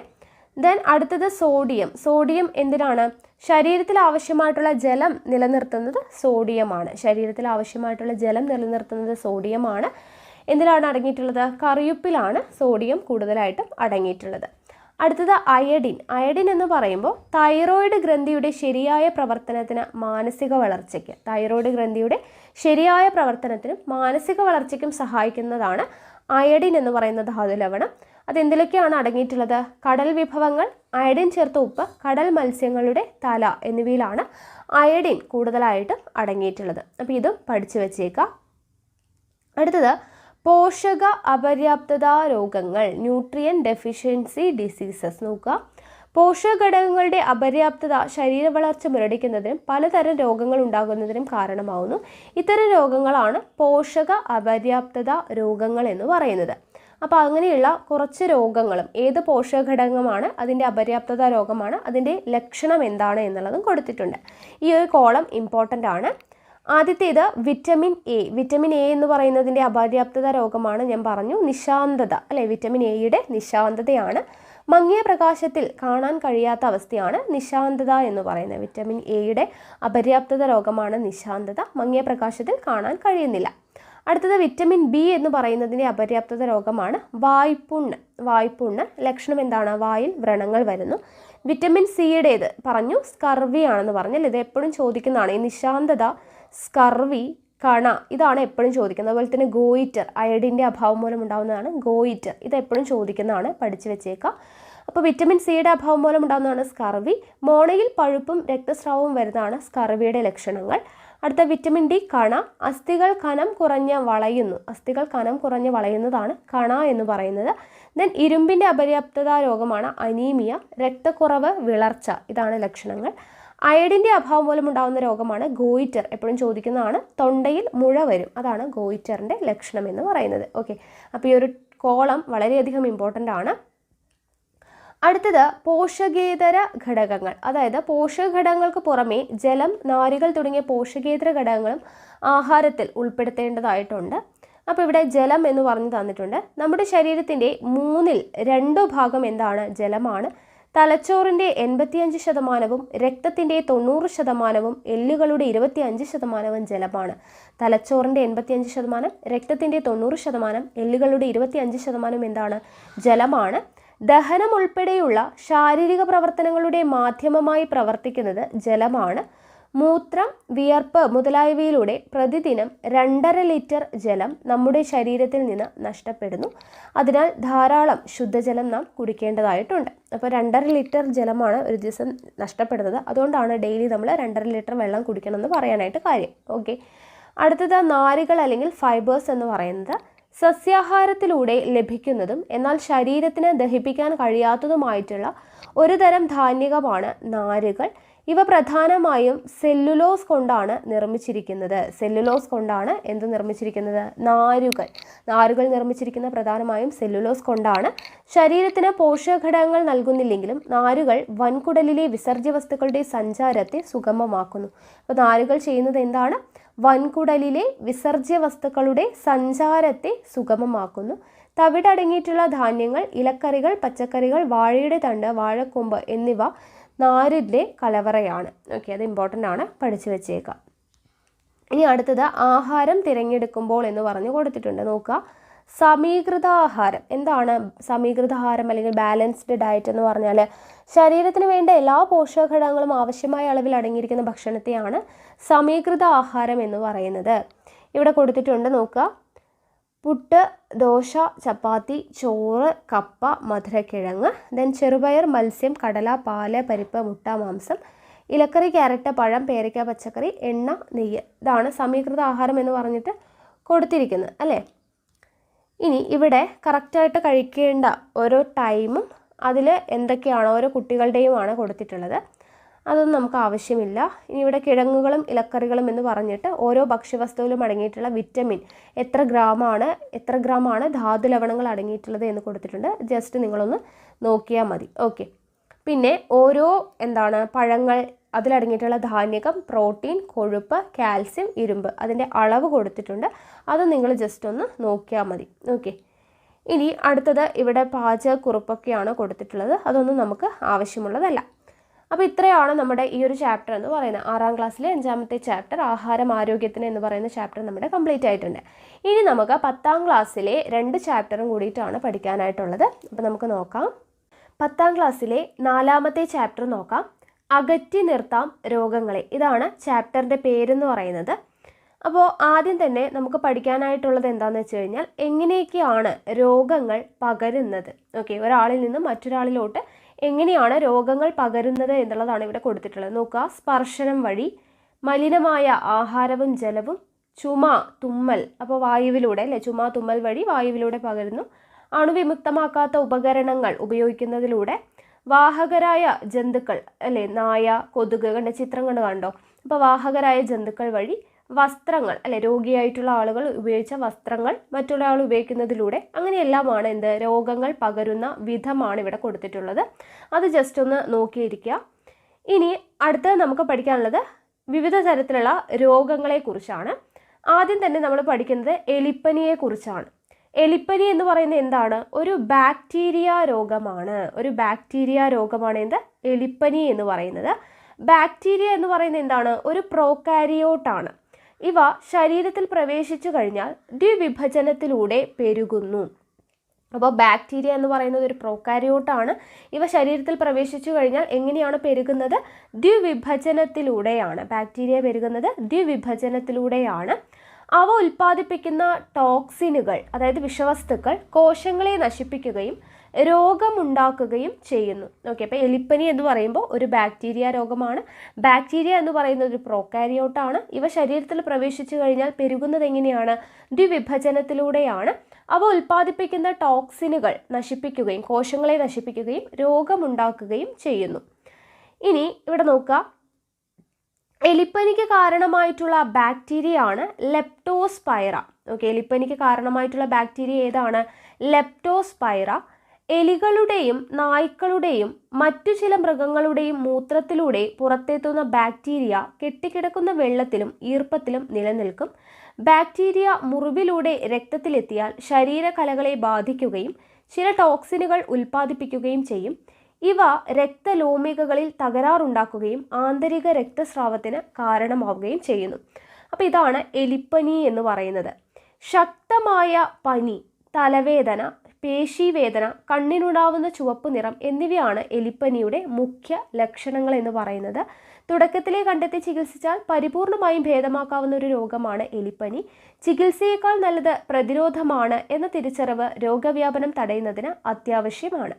അപ്പോൾ ഇത്രയും കാര്യങ്ങൾ എലിപ്പനിയുമായി ബന്ധപ്പെടുത്തിയിട്ട് പഠിച്ചിരിക്കുക. എന്തൊക്കെയാണ്? എലിപ്പനി എന്ന് പറയുന്നത് ഒരു ബാക്ടീരിയ രോഗമാണെന്നുള്ളത് പഠിച്ചു വയ്ക്കുക. ബാക്ടീരിയ എന്ന് പറയുന്നത് ഒരു പ്രോകാരിയോട്ടാണ്. ശരീരത്തിൽ പ്രവേശിച്ചു കഴിഞ്ഞാൽ ബാക്ടീരിയ പെരുകുന്നത് എങ്ങനെയാണ്? ദ്വിവിഭജനത്തിലൂടെയാണ്. അതായത് അവ ഉൽപ്പാദിപ്പിക്കുന്ന ബാക്ടീരിയ ഉൽപ്പാദിപ്പിക്കുന്ന ടോക്സിനുകൾ കോശങ്ങളെ നശിപ്പിക്കുകയും രോഗമുണ്ടാക്കുകയുമാണ് ചെയ്യുന്നത്. എലിപ്പനിക്ക് കാരണമായിട്ടുള്ള ബാക്ടീരിയ ആണ് ലെപ്റ്റോസ്പൈറ എന്ന് പറയുന്നത്. ഓക്കെ, അപ്പോൾ ഇതെങ്ങനെയൊക്കെയാണ് രോഗം പകരുന്നത്? എലികളുടെയും നായ്ക്കളുടെയും മറ്റു ചില മൃഗങ്ങളുടെയും മൂത്രത്തിലൂടെ പുറത്തെത്തുന്ന ബാക്ടീരിയ കെട്ടിക്കിടക്കുന്ന വെള്ളത്തിലും ഈർപ്പത്തിലും നിലനിൽക്കുകയും ഇങ്ങനെ ബാക്ടീരിയ എന്ത് ചെയ്യും? മുറിവിലൂടെ നമ്മുടെ രക്തത്തിൽ എത്തിക്കഴിഞ്ഞാൽ ശരീരകലകളെ ബാധിക്കുകയും ടോക്സിനുകൾ ഉൽപ്പാദിപ്പിക്കുകയും ചെയ്യും. ഇവ രക്തലോമികകളിൽ തകരാറുണ്ടാക്കുകയും ആന്തരിക രക്തസ്രാവത്തിന് കാരണമാവുകയും ചെയ്യും. എലിപ്പനിയുടെ ലക്ഷണങ്ങൾ പനി, തലവേദന, പേശീവേദന, കണ്ണിനുണ്ടാവുന്ന ചുവപ്പ് നിറം എന്നിവയാണ്. ഓക്കെ, അപ്പോൾ ഇത്രയും കാര്യങ്ങളാണ് എലിപ്പനിയുമായി ബന്ധപ്പെടുത്തി പഠിക്കാനായിട്ടുള്ളത്. ഇനി ഇവിടെ നോക്കുക, എന്താണ് പ്രളയാന്തരമുള്ള മുൻകരുതലുകൾ എന്ന് പറഞ്ഞു കൊടുത്തിട്ടുണ്ട്. ആ കോളം നിങ്ങളൊന്ന് ജസ്റ്റ് വായിച്ചു നോക്കുക കേട്ടോ. ഓക്കെ, ഇനി അടുത്ത രോഗമാണ് മറ്റു ചില ബാക്ടീരിയ രോഗങ്ങൾ. ഇപ്പോൾ എലിപ്പനി നമ്മൾ പഠിച്ചു, ബാക്ടീരിയ രോഗമാണ്. അടുത്ത ബാക്ടീരിയ രോഗമാണ് ഡിഫ്തീരിയ എന്ന് പറയുന്നത്. അപ്പോൾ ചുമ, തുമ്മൽ എന്നിവയിലൂടെയും രോഗബാധിതരിൽ നിന്ന് മറ്റൊരാളിലേക്ക് നേരിട്ടും പകരുന്ന രോഗമാണ് ഡിഫ്തീരിയ എന്ന് പറയുന്നത്, അല്ലെങ്കിൽ തൊണ്ടമുള്ള എന്ന് പറയും. തൊണ്ടമുള്ള അല്ലെങ്കിൽ ഡിഫ്തീരിയ എന്ന് പറയുന്നത് ചുമ, തുമ്മൽ എന്നിവയിലൂടെയും രോഗബാധിതരിൽ നിന്ന് മറ്റൊരാളിലോട്ട് നേരിട്ടും പകരുന്ന രോഗമാണ് എന്ത്? ഡിഫ്തീരിയ അല്ലെങ്കിൽ തൊണ്ടമുള്ള എന്ന് പറയുന്നത്. ഡിഫ്തീരിയയുമായി ബന്ധപ്പെട്ട വിവരണവും കാര്യങ്ങളൊക്കെയാണ് ഇവിടെ കൊടുത്തിട്ടുള്ളത്. അതായത് മൂക്ക്, തൊണ്ട എന്നിവിടങ്ങളിലെ ശ്ലേഷ്മ സ്തരത്തെ ബാധിക്കുന്ന രോഗമാണ് ഡിഫ്തീരിയ. മൂക്ക്, തൊണ്ട എന്നിവിടങ്ങളിലെ ശ്ലേഷ്മ സ്തരത്തെ ബാധിക്കുന്ന രോഗമാണ് ഡിഫ്തീരിയ. കൊറീനി ബാക്ടീരിയം ഡിഫ്തീരിയയാണ് രോഗകാരി. എലിപ്പനിയുടെ രോഗകാരി ലെപ്റ്റോസ്പൈറയാണെന്ന് പറഞ്ഞു. ഡിഫ്തീരിയയുടെ രോഗകാരി ആരാണ്? കൊറീനി ബാക്ടീരിയം ഡിഫ്തീരിയെ ആണ് രോഗകാരി. ഇവ ഉൽപ്പാദിപ്പിക്കുന്ന ടോക്സിനുകൾ പനി, തൊണ്ടവേദന, കഴുത്തിലെ ലിംഫ് ഗ്രന്ഥികളിൽ വീക്കം എന്നിവ ഉണ്ടാക്കുന്നു. ടോക്സിനുകളാൽ നശിപ്പിക്കപ്പെട്ട ശ്ലേഷ്മാവരണത്തിലെ കോശങ്ങൾ 2-3 ദിവസങ്ങൾക്കകം കട്ടിയുള്ള ചാരനിറത്തിലുള്ള ഒരു ആവരണം തൊണ്ടയിൽ ഉണ്ടാക്കുന്നു. ക്രമേണ മസ്തിഷ്കം, ഹൃദയം, വൃക്ക എന്നിവ തകരാറിലാകുന്നു. ടോക്സിനുകൾക്കെതിരെ പ്രയോഗിക്കുന്ന ആൻറ്റി ടോക്സിനുകൾ രോഗബാധയേൽക്കാത്ത കോശങ്ങളെ സംരക്ഷിക്കാൻ ഉപയോഗിക്കുന്നു. എന്നാൽ രോഗം മൂർച്ഛിച്ച അവസ്ഥയിൽ മരുന്ന് ഉപയോഗിച്ച് രോഗിയെ രക്ഷിക്കാനാവില്ല. അതിനാൽ ഏറ്റവും ഉചിതമായ മാർഗം എന്ന് പറയുന്നത് എന്താണ്? പ്രതിരോധ മാർഗം വാക്സിൻ സ്വീകരിക്കുക എന്നുള്ളതാണ്. ഓക്കെ, അപ്പോൾ ഡിഫ്തീരിയ എന്താണെന്ന് മനസ്സിലായല്ലോ. അടുത്തത് ക്ഷയമാണ്. ക്ഷയം മുൻകാലങ്ങളിൽ വ്യാപകമായ ഭീതി പരത്തിയിരുന്ന രോഗമായിരുന്നു ക്ഷയം എന്ന് പറയുന്നത്. നൽകിയ വസ്തുതകൾ വിശകലനം ചെയ്ത് ക്ഷയരോഗത്തെക്കുറിച്ചുള്ള വിവരങ്ങൾ രേഖപ്പെടുത്തുക എന്ന് പറഞ്ഞു തന്നിട്ടുണ്ട്. ഇവിടെ നോക്കുക, ക്ഷയരോഗത്തിൻ്റെ രോഗകാരി ആരാണ്? മൈക്കോ ബാക്ടീരിയം ട്യൂബർകുലോസിസ് ആണ്. ഓക്കെ, രോഗകാരി, ക്ഷയരോഗത്തിൻ്റെ രോഗകാരി ആരാണ്? മൈക്കോ ബാക്ടീരിയം ട്യൂബർകുലോസിസ് ആണ്. മുഖ്യ ലക്ഷണങ്ങൾ എന്ന് പറയുന്നത് ശരീരത്തിന് ഭാരക്കുറവ് അനുഭവപ്പെടുക, ക്ഷീണം, സ്ഥിരമായ ചുമ. ശരീരത്തിന് ഭാരക്കുറവ് അനുഭവപ്പെടുക, ക്ഷീണം, സ്ഥിരമായ ചുമ, ഇതൊക്കെയാണ് ക്ഷയരോഗത്തിൻ്റെ മുഖ്യ ലക്ഷണങ്ങൾ. ഇനി രോഗപകർച്ച എങ്ങനെയാണ്? രോഗി ചുമയ്ക്കുമ്പോഴോ തുമ്മുമ്പോഴോ സംസാരിക്കുമ്പോഴോ രോഗാണുക്കൾ വായുവിലേക്കും മറ്റുള്ളവരിലേക്കും വ്യാപിക്കും. ഓക്കെ, ചുമയ്ക്കുമ്പോഴോ തുമ്മുമ്പോഴോ സംസാരിക്കുമ്പോഴോ ഒക്കെയാണ് പകരുന്നത്. രോഗം ബാധിക്കുന്ന ശരീരഭാഗങ്ങൾ, ക്ഷയരോഗം ബാധിക്കുന്നത് എവിടേക്കാണ്? ശ്വാസകോശത്തെയാണ് മുഖ്യമായും ക്ഷയരോഗം ബാധിക്കുക. എന്നാൽ വൃക്കകൾ, അസ്ഥികൾ, അസ്ഥിസന്ധികൾ, തലച്ചോറ് എന്നിവയെയും ഈ രോഗം ബാധിക്കാറുണ്ട്. മുഖ്യമായും ബാധിക്കുന്നത് ശ്വാസകോശത്തെയാണ്. കൂടാതെ വൃക്കകൾ, അസ്ഥികൾ, അസ്ഥിസന്ധികൾ, തലച്ചോറ് എന്നിവയും എന്ത് ബാധിക്കാറുണ്ട്? ക്ഷയരോഗം ബാധിക്കാറുണ്ട്. അടുത്തത് ചികിത്സ. ആൻറ്റിബയോട്ടിക്കുകൾ ഉപയോഗിച്ചുള്ള ചികിത്സയാണ് ക്ഷയരോഗത്തിന് ഉപയോഗിക്കുന്നത്. വാക്സിൻ എന്ന് പറയുന്നത് ക്ഷയരോഗബാധയെ തടയുന്നതിന് ഉപയോഗിക്കുന്ന പ്രതിരോധ കുത്തിവയ്പ്പാണ് എന്ത്? BCG എന്ന് പറയുന്നത്. ഓക്കെ, BCG എന്ന് പറയുന്ന വാക്സിനാണ് ക്ഷയരോഗബാധയെ തടയുന്നതിന് വേണ്ടിയിട്ട്. നമ്മൾ പ്രസവിച്ച ഉടനെ കുട്ടികൾക്കൊക്കെ എടുക്കും അല്ലേ, BCG. അപ്പോൾ അതാണ് ക്ഷയരോഗബാധയെ തടയുന്നതിന് വേണ്ടി ഉപയോഗിക്കുന്ന പ്രതിരോധ വാക്സിനാണ് BCG എന്ന് പറയുന്നത്. ഓക്കെ, അപ്പോൾ ഇതാണ് എന്ത്? ബാക്ടീരിയ രോഗങ്ങൾ. ഏതൊക്കെയാണ് നമ്മൾ പഠിച്ചത്? എലിപ്പനി പഠിച്ചു, ഡിഫ്തീരിയ പഠിച്ചു, ക്ഷയം പഠിച്ചു. ഇനി അടുത്തത് വൈറസ് രോഗങ്ങളെ കുറിച്ചാണ്. അതിനു മുന്നേ നമുക്ക് വൈറസ് എന്താണെന്നുള്ളതൊന്ന് നോക്കാം അല്ലേ. അപ്പോൾ പ്രോട്ടീൻ ആവരണത്തിനുള്ളിൽ DNA അല്ലെങ്കിൽ RNA തന്മാത്രകളെ ഉൾക്കൊള്ളുന്ന ലഘുഘടനയാണ് വൈറസിനുള്ളത്. സാധാരണ ജീവകോശങ്ങളിലുള്ള കോശാംഗങ്ങൾ വൈറസുകളിലില്ല. ആതിഥേയ കോശങ്ങളുടെ ജനിതക സംവിധാനത്തെ ഉപയോഗപ്പെടുത്തിയാണ് വൈറസുകൾ പെരുകുന്നത്. ഓക്കെ, ആതിഥേയ കോശങ്ങളുടെ ജനിതക സംവിധാനത്തെ പ്രയോജനപ്പെടുത്തിയാണ് വൈറസുകൾ പെരുകുന്നത്. മനുഷ്യരെ മാത്രമല്ല സസ്യങ്ങളെയും മറ്റ് ജന്തുക്കളെയും ബാക്ടീരിയ പോലുള്ള സൂക്ഷ്മജീവികളെയും വൈറസുകൾ ബാധിക്കാറുണ്ട്. ഓക്കെ, ഇനി നമുക്ക് വൈറസ് രോഗങ്ങളെ കുറിച്ചാണ് നമുക്കിനി പഠിക്കാനായിട്ടുള്ളത്. അപ്പോൾ ഇവിടെ ആദ്യം തന്നെ നിപ്പ വൈറസിൻ്റെ കാര്യമാണ് കൊടുത്തിട്ടുള്ളത്. ഓക്കെ, നിപ്പ വൈറസും രോഗപകർച്ചയും എന്ന് പറഞ്ഞിട്ട് തന്നിട്ടുണ്ട്. അപ്പോൾ നിപ്പ വൈറസ് എങ്ങനെയൊക്കെയാണ് പകരുന്നത് നോക്കുക. വവ്വാലിൻ്റെ ഉമിനീര്, മൂത്രം, പന്നികൾ വഴി അല്ലേ. നിപ്പ വൈറസുകൾ ഫ്രൂട്ട്സ്, വവ്വാലുകൾ ഭക്ഷിച്ച പഴങ്ങളുടെ അവശിഷ്ടങ്ങൾ കഴിക്കുന്നതിലൂടെ വവ്വാലിൻ്റെ ഉമിനീര്, മൂത്രം, ഇങ്ങനെയാണ് ഇത് നിപ്പ പകരുന്നത് എന്നുള്ളത് നോക്കുക. ദെൻ അടുത്തത് എയ്ഡ്സ് വൈറസ് മൂലമുണ്ടാകുന്ന മറ്റൊരു രോഗമാണ് എയ്ഡ്സ് എന്ന് പറയുന്നത് നോക്കുക. ലോകത്തെ ഭീതിയിലാഴ്ത്തിയ രോഗമാണ് എയ്ഡ്സ്. എയ്ഡ്സിൻ്റെ ഫുൾ ഫോം എന്താണ്? അക്വയർഡ് ഇമ്മ്യൂണോ ഡെഫിഷ്യൻസി സിൻഡ്രോം ചോദിക്കാറുള്ളതാണ്. എയ്ഡ്സിൻ്റെ full form acquired immuno deficiency syndrome. ശരീരത്തിന് രോഗപ്രതിരോധ ശേഷി നൽകുന്ന ലിംഫോസൈറ്റുകളുടെ ജനിതക സംവിധാനം ഉപയോഗിച്ച് എയ്ഡ്സിന് കാരണമായിട്ടുള്ള വൈറസ് എന്ന് പറയുന്നത് HIV. ഓക്കെ, HIV ആണ് വൈറസ്. എന്താണ്? എയ്ഡ്സിന് കാരണമായിട്ടുള്ള വൈറസാണ് HIV, human immuno deficiency virus പെരുകുന്നു. തന്മൂലം ലിംഫോസൈറ്റുകളുടെ എണ്ണം ഗണ്യമായി കുറഞ്ഞ് ശരീരത്തിൻ്റെ രോഗപ്രതിരോധ ശേഷി തകരാറിലാകുന്നു. ഈ സന്ദർഭത്തിൽ ശരീരത്തെ ബാധിക്കുന്ന വിവിധ രോഗാണുക്കളാണ് എയ്ഡ്സ് എന്ന അവസ്ഥയ്ക്ക് മാരകമാകുന്നത്. അപ്പോൾ എയ്ഡ്സ് ഓർത്തിരിക്കുക, നിപ്പ വൈറസ് മൂലം ഉണ്ടാകുന്നത് നിപ്പ. ഇനി അടുത്തത് എയ്ഡ്സ് പകരുന്നത് എങ്ങനെയൊക്കെയാണ്? പകരുന്ന വിധമാണ് കൊടുത്തിരിക്കുന്നത്. ഒന്ന്, HIV ബാധിതരുമായിട്ടുള്ള ലൈംഗിക ബന്ധത്തിലൂടെ എന്ത് പകരാം? എയ്ഡ്സ് പകരാം. 2, HIV ബാധിതയായ അമ്മയിൽ നിന്നും ഗർഭസ്ഥ ശിശുവിലോട്ട് പകരാം. ദെൻ HIV ഘടകങ്ങളുള്ള സൂചിയും സിറിഞ്ചും പങ്കുവയ്ക്കുന്നതിലൂടെ പകരാം. HIV അടങ്ങിയ രക്തവും അവയവങ്ങളും സ്വീകരിക്കുന്നതിലൂടെ എയ്ഡ്സ് പകരാം. അപ്പോൾ എയ്ഡ്സ് പകരുന്ന ഈ 4 ഏതൊക്കെ രീതിയിലാണ് പകരുന്നത് എന്നുള്ളത് ഇമ്പോർട്ടൻ്റ് ആണ്, അത് പഠിച്ചു വെക്കുക. ഓക്കെ, ഇനി എങ്ങനെയൊക്കെ എയ്ഡ്സ് പകരില്ല എന്നതുകൂടെ നമ്മൾ അറിഞ്ഞിരിക്കണം. അതായത് നമ്മളിപ്പോൾ എയ്ഡ്സ് രോഗമുള്ള ഒരാളെ സ്പർശിച്ചതുകൊണ്ടോ അല്ലെങ്കിൽ ഹസ്തദാനം ചെയ്തതുകൊണ്ടോ അവർ നമ്മുടെ അടുത്തിരുന്ന് ചുമയോ തുമ്മലോ എന്തെങ്കിലും ചെയ്തതുകൊണ്ടോ ഒന്നും എന്ത് പകരില്ല? എയ്ഡ്സ് പകരില്ല. ഓക്കെ, അപ്പോൾ സ്പർശനം, ഹസ്തദാനം, ചുമ, തുമ്മൽ എന്നിവയിലൂടെയൊന്നും എയ്ഡ്സ് പകരില്ല. അതുപോലെ കൊതുക്, ഈച്ച തുടങ്ങിയ പ്രാണികളിലൂടെ പകരില്ല. ഒരുമിച്ച് താമസിക്കുക, ആഹാരം പങ്കിടുക എന്നിവയിലൂടെയും എന്ത് പകരില്ല? എയ്ഡ്സ് പകരില്ല. ഒരേ ശൗചാലയം ഉപയോഗിച്ചതിലൂടെ പകരില്ല. ഒരേ കുളത്തിൽ കുളിക്കുന്നതിലൂടെ പകരില്ല. അപ്പോൾ എയ്ഡ്സ് രോഗം പകരാനുള്ള ചാൻസ് എന്ന് പറയുന്നത് ഈ 4 വഴിയിലൂടെയാണ്. അപ്പോൾ അത് അറിഞ്ഞിരിക്കുക. ഓക്കെ, ഇനി അടുത്തതാണ് ഹെപ്പറ്റൈറ്റിസ് എന്ന് പറയുന്നത്. ഓക്കെ, അപ്പോൾ വൈറസ് മൂലമുണ്ടാകുന്ന രോഗങ്ങളാണ് പഠിച്ചുകൊണ്ടിരിക്കുന്നത്. നിപ്പ പറഞ്ഞു, ദെൻ എയ്ഡ്സ് പറഞ്ഞു. ഇനി ഹെപ്പറ്റൈറ്റിസ് ഒരു കരൾ രോഗമാണ്. ഹെപ്പറ്റൈറ്റിസ് എന്ന് പറയുന്നത്. ഹെപ്പറ്റൈറ്റിസ് ഒരു കരൾ രോഗമാണ്. വൈറസുകൾ മൂലവും ഹെപ്പറ്റൈറ്റിസ് രോഗം ഉണ്ടാവുന്നുണ്ട്. വൈറസുകൾ മൂലവും ഹെപ്പറ്റൈറ്റിസ് രോഗം ഉണ്ടാവുന്നുണ്ട്. കരളിലുണ്ടാവുന്ന വീക്കമാണ് ഇതിൻ്റെ പ്രധാന ലക്ഷണം. ഓക്കെ, ഹെപ്പറ്റൈറ്റിസിൻ്റെ പ്രധാനപ്പെട്ട ലക്ഷണം എന്താണ്? കരളിനുണ്ടാവുന്ന വീക്കമാണ്. കരൾ ഉൽപ്പാദിപ്പിക്കുന്ന പിത്തരസത്തിൻ്റെ പ്രവാഹം തടയപ്പെടുന്നത് വഴി പിത്തരസത്തിലെ ബിലിറൂബിൻ എന്ന വർണ്ണവസ്തുവിൻ്റെ അളവ് രക്തത്തിൽ കൂടും. ഓക്കെ, കരൾ ഉൽപ്പാദിപ്പിക്കുന്ന പിത്തരസത്തിൻ്റെ പ്രവാഹം തടയുന്നത് വഴി പിത്തരസത്തിലെ എന്ത് കൂടും? ബിലിറൂബിൻ എന്ന വർണ്ണവസ്തുവിൻ്റെ അളവ് രക്തത്തിൽ കൂടും. ഇത് ശ്ലേഷ്മസ്തരത്തിലും കണ്ണിൻ്റെ വെള്ളയിലും നഖത്തിലും നൽകുന്ന കടും മഞ്ഞ നിറമാണ് രോഗത്തിൻ്റെ ബാഹ്യലക്ഷണം. മലിനമായ ആഹാരം, ജലം, രോഗിയുടെ രക്തഘടകങ്ങൾ, വിസർജ്യ വസ്തുക്കൾ എന്നിവയിലൂടെ രോഗം വ്യാപിക്കുന്നു. HIV പകരുന്ന അതേ സാഹചര്യങ്ങളിലൂടെ ചിലയിനം ഹെപ്പറ്റൈറ്റിസ് രോഗങ്ങളും പകരും. ഈ രോഗത്തെ പ്രതിരോധിക്കാനുള്ള മാർഗങ്ങൾ ചർച്ച ചെയ്യുക എന്നൊക്കെ പറഞ്ഞു കൊടുത്തിട്ടുണ്ട്.